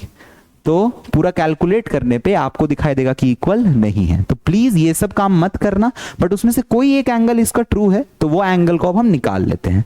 सबसे पहले हम क्या करेंगे, सबसे पहले यहां पर मैं बताता हूं 0 देखो, तो आप एक काम करो, पुट करो a को 0, आप इस a के जगह 0 रखो, इस a के जगह भी 0 रखो, तो साइन ऑफ 2 × 0 एंगल में, देखो एंगल को मैंने ब्रैकेट में रखा है, और यहां पर आ जाएगा 2 टाइम्स साइन ऑफ 0 एंगल में। तो यहां पर कितना बन रहा है, sine of 0 equal to 2 into sine 0 की वैल्यू 0 होती है, तो ये भी 0 है, ये भी 0 है, यहां पर हमारा LHS इक्वल्स टू क्या आ गया, RHS। इसका मतलब इस वैल्यू पे आपकी दोनों क्वांटिटीज इक्वल है, सो हमारा करेक्ट आंसर सिर्फ और सिर्फ 0 होगा। बाकी सारे वैल्यूज आप चेक कर सकते हैं, आपको पता चलेगा कि एंगल्स है ही नहीं उस पे इक्वल, तो इसका मतलब साइन 2a 2 साइन a कब होगा, सिर्फ और सिर्फ 0 डिग्री पे, ओनली एंड ओनली 0 डिग्री इसको सेटिस्फाई करे। नेक्स्ट क्वेश्चन पे आते हैं दोस्तों, 2 tan 30 upon 1 minus tan square 30। तो इस क्वेश्चन को हम निपटा लेते हैं। इस क्वेश्चन को आप क्या करोगे, simple 2 into 1 by root 3 upon 1 minus tan square 30, आपके पास 1 अपॉन रूट 3 का स्क्वायर। तो ये तो जस्ट अभी किया हुआ प्रॉब्लम है दोस्तों। यह आता है आपके पास 2 अपॉन रूट 3 और यहां पर आपके पास आ जाता है 3 अपॉन 2, 2 से 2 कैंसिल, यहां से एक रूट 3 कैंसिल। रूट 3 किसकी वैल्यू होती है, tan 60 की, तो ये निपट गया तुरंत। तो ये आसान प्रॉब्लम था। नेक्स्ट पे आते हैं दोस्तों, अब हमारा आता है एक रिवीजन प्रॉब्लम, जिसमें हमने इस टाइप के क्वेश्चंस भी किए हुए हैं। तो अगर आपने नहीं देखा है तो आप एक बार और देख लेना। ये रूट 3 क्या होता है दोस्तों, tan ऑफ 60 डिग्री। अब आप tan में ही क्यों सोच रहे हो सर, क्योंकि tan और tan कंपेयर होंगे, ठीक है। 1 बाई रूट 3 क्या होता है दोस्तों, tan ऑफ 30 डिग्री। तो इसका tan और इसका tan कंपेयर होगा। तो चलिए लिख लेते हैं दोस्तों, tan of a plus b should be equals to tan of 60 degrees, ठीक है। और यहां पर हमारे पास क्या आ जाएगा, tan of a minus B equals to tan of 30 degrees. तो कुल मिला के जब हम सॉल्व करेंगे तो ये a माइनस बी ये 60 के इक्वल होना चाहिए, या a प्लस बी है, सॉरी a प्लस बी किसके इक्वल होना चाहिए, 60 के इक्वल। ये हो गया हमारा फर्स्ट इक्वेशन। और सिमिलरली इन दोनों को कंपेयर करोगे तो tan और tan को हटा के कंपेयर करो तो a minus B equals to क्या होना चाहिए, 30 के इक्वल्स, एंगल्स इक्वल होने चाहिए। तो इसका मतलब हमारा एक इक्वेशन ये है, एक इक्वेशन ये है। इन दोनों से हमें क्या निकालना है, a और b के वैल्यूज। बस लीनियर इक्वेशन इन 2 वेरिएबल का सवाल हो गया। ऐड कर दो, ये दोनों कट जाएंगे, ये 2a आ जाएगा और ये हो जाएगा 90। a की वैल्यू कितनी हो गई, 45। अब a की वैल्यू जैसे ही आई 45 तो b की वैल्यू कितनी आ जाएगी, 15। या आप डाल के पुट कर सकते हो। तो find a and b। a का आंसर कितना है दोस्तों, 45 डिग्री, और b का आंसर कितना है, 15 degree. So these are the two process जिसमें हम a और b निकाल सकते हैं नॉर्मली। नेक्स्ट क्वेश्चन पे आते हैं दोस्तों। अब हमारे पास कुछ ट्रू फॉल्स है, और ये ट्रू फॉल्स करना बहुत जरूरी है, क्योंकि इस ट्रू फॉल्स से आपको बहुत सारी चीजें क्लियर होंगी। तो चलिए इस ट्रू फॉल्स को देखते हैं। सबसे पहला, साइन a प्लस बी के sine a plus sine B होता है। तो बहुत लोगों का कंफ्यूजन होता है कि सर अगर हमारे पास ऐसा है तो क्या हम साइन को इसके साथ डिस्ट्रीब्यूट कर सकते हैं कि ये साइन a हो जाएगा और ये वाला साइन b हो जाएगा। तो ये बिल्कुल ही गलत है, ये ऐसा कभी हो ही नहीं सकता है। मतलब ये स्टेटमेंट फॉल्स है। बट आप बोलोगे सर आपको तो पता है, मुझे प्रूव करके बताओ। तो मैं बताता हूं दोस्तों, आप a को 30 डिग्रीज ले लो और b को ले लो 60 डिग्रीज, और आप फिर देखो आपको क्या मिलेगा। यहां पर साइन ऑफ 60 प्लस 30, और यहां पर आपके पास आएगा sine of 60 plus sine of 30। अब साइन 60 की वैल्यू √3 अपॉन 2, साइन 30 की वैल्यू 1/2, बट ये साइन 90 है तो साइन 90 की वैल्यू 1। अब क्या 1 कभी इन दोनों का सम के बराबर हो पाएगा, नहीं हो पाएगा, कभी नहीं हो पाएगा ये पॉसिबल। इसका मतलब हमारे पास sine a plus B, sine a plus sine B नहीं होता है ट्रू। तो this is a false statement. ऐसे कभी भी हम मल्टीप्लाई नहीं कर सकते, और ये सारी काम आप कॉस में भी नहीं कर सकते हो, टैन में भी नहीं कर सकते हो, किसी ट्रिग्नोमेट्रिक रेशियो में नहीं कर सकते हो। The value of sine theta increases as theta increases. तो अगर हमें साइन थीटा की बात करनी है तो एक काम करता हूं, मैं आपको एक पैटर्न दिखाता हूं। थीटा 0 पे, थीटा 30 पे, थीटा 45, थीटा 60 और थीटा 90। यहां हमने यही सब एंगल्स पढ़े हैं। अब हम इनके दो कॉलम्स बनाएंगे। किसके किसके, एक हम साइन थीटा का पैटर्न देखेंगे और एक हम कॉस थीटा का पैटर्न देखेंगे। तो साइन थीटा, साइन 0 की वैल्यू 0, कॉस 0 की वैल्यू 1, साइन 90 की वैल्यू 1, कॉस 90 की वैल्यू 0। जो साइन में 30 होता है वही कॉस में 60 होता है, और साइन में 45 1/√2 होता है, और कॉस में 45 1/√2 होता है। जब साइन में √3/2 आता है 60 पे, तो कॉस में 30 पे √3/2 आता है। ये हमने क्या क्रिएट कर लिया, पूरा टेबल एक बार में सिमेट्रिक बनाते हुए। अब देखो, आप जब 0 से 1 जा रहे हो तो आपकी वैल्यूज इंक्रीज हो रही है। कैसे, देखो सबसे पहले ये 0 था, फिर ये कितना हो गया 0.5 हो गया, फिर ये कितना हो गया 0.5 से थोड़ा ज्यादा हो गया, फिर ये और ज्यादा हो गया, फिर ये फाइनली 1 बन गया, मतलब मैक्सिमम 1 बन सकता है। तो इसका मतलब जब आपका थीटा इंक्रीज कर रहा है तो आपका साइन थीटा भी क्या कर रहा है, इंक्रीज। बट आप कॉस का नेचर देखो, कॉस क्या कर रहा है, शुरुआत में 1 था बट लास्ट में 0 आ गया है। अगर ये इंक्रीजिंग पैटर्न है तो ये देखो एकदम उल्टी है इसकी, ये पहले इंक्रीज तो ये पीछे से इंक्रीज, मतलब डिक्रीज कर रहा है, ये बिल्कुल बिल्कुल डिक्रीजिंग है। तो यहां पर कॉस क्या है, डिक्रीजिंग है। तो कुल मिला के आपको याद रखना है कि जब थीटा की वैल्यू बढ़ेगी मतलब एंगल्स का बढ़ना होगा तो साइन इंक्रीज करेगा और कॉस क्या करेगा, डिक्रीज करेगा। ठीक है, तो इसका मतलब the value of sine theta increases as theta increases, जैसे जैसे थीटा बढ़ाया साइन की वैल्यू भी क्या करने लगी, इंक्रीज करने लगी। तो ये तो सत्य है एकदम, ये ट्रू स्टेटमेंट है। बट अगला स्टेटमेंट कहा है the value of cos theta increases as theta increases, जब थीटा बढ़ेगा तो आपका ये नहीं बढ़ेगा, ये घटेगा। तो यहां इंक्रीजेस नहीं लिखना चाहिए था, यहां डिक्रीजेस होता correct. Now sine theta equal to cos theta for all values of theta, तो ये तो गलत बात है दोस्तों। क्यों, देखो आपका साइन थीटा और कॉस थीटा बराबर कहां है, इस सेगमेंट में बराबर है। यहां साइन का वैल्यू 1/√2 है, कॉस का वैल्यू 1/√2 है, किस थीटा पे, 45 पे। तो इसका मतलब at only theta is equals to 45 both are equal. दोनों इक्वल कब है दोस्तों, थीटा इक्वल्स टू 45 पे। तो यहां लिखा है for all values of theta, मतलब आप कुछ भी वैल्यू ले लो वो इक्वल ही होंगे, तो ऐसा तो हो ही नहीं सकता है दोस्तों। इसका मतलब ये स्टेटमेंट भी क्या है, एक फॉल्स स्टेटमेंट है। और अब हम आते हैं इस स्टेटमेंट पे कि cot a is not defined for a equals to 0, तो a इक्वल्स टू 0 हम यहां पुट ही कर देते हैं। लेकिन a इक्वल्स टू 0 आपको अगर cot याद नहीं है तो आप ये कह सकते हो tan 0 0 होता है, तो आप cot 0 निकालने के लिए आप क्या करोगे, 1/tan ऑफ 0, मतलब कि 1/0। और ये क्या होता है दोस्तों हमारे पास, नॉट डिफाइंड। तो एक तरह से हम ये चीज चेक कर सकते हैं कि हाँ 0 के लिए हमारा cot क्या होता है, डिफाइंड नहीं होता है। तो हमने ये वेरीफाई कर लिया है एक बार, तो ये तो बिल्कुल ट्रू स्टेटमेंट है। So this one is a true statement. I hope आपको ट्रू फॉल्स में बहुत मजा आया होगा, ट्रू फॉल्स में कुछ सीखने को मिला होगा। ये आपको पैटर्न नहीं दिखा होगा कि ये पैटर्न आपको नहीं पता चली होगी। सिमिलरली आपको ये बात पता चला होगा कि साइन को अलजेब्रा की तरह हम डिस्ट्रीब्यूट नहीं कर सकते, ये सब डिस्ट्रीब्यूशन पॉसिबल नहीं है। ये सब अपने माइंड से आउट करो कि ये सब पॉसिबल नहीं है, तब मैथ्स आपको बिल्कुल समझ में आएगी। तो दिस वाज इट। नेक्स्ट हम चलेंगे हमारे नेक्स्ट पे, अब हम ट्रिग्नोमेट्रिक आइडेंटिटीज को कवर करेंगे। That will be covered in the next video दोस्तों, क्योंकि वो एक बिल्कुल अलग पार्ट है, बहुत सारे स्टूडेंट्स उसमें स्ट्रगल करते हैं। तो आप प्लीज नेक्स्ट वीडियो में बने रहिएगा, हम बहुत अच्छे से ट्रिग्नोमेट्रिक आइडेंटिटीज को डिस्कस करेंगे। शुरू में हम डिस्कशन फॉर्मूलाज का करेंगे, कुछ एग्जांपल्स लूंगा और फिर हम उसको धीरे धीरे धीरे फास्ट एंड फॉरवर्ड प्रैक्टिस करते ही मास्टर कर लेंगे। ठीक है, चलिए bye bye, meet you in the next class. हम मिलते हैं हमारे ट्रिग्नोमेट्रिक आइडेंटिटीज के लेक्चर में। See you all.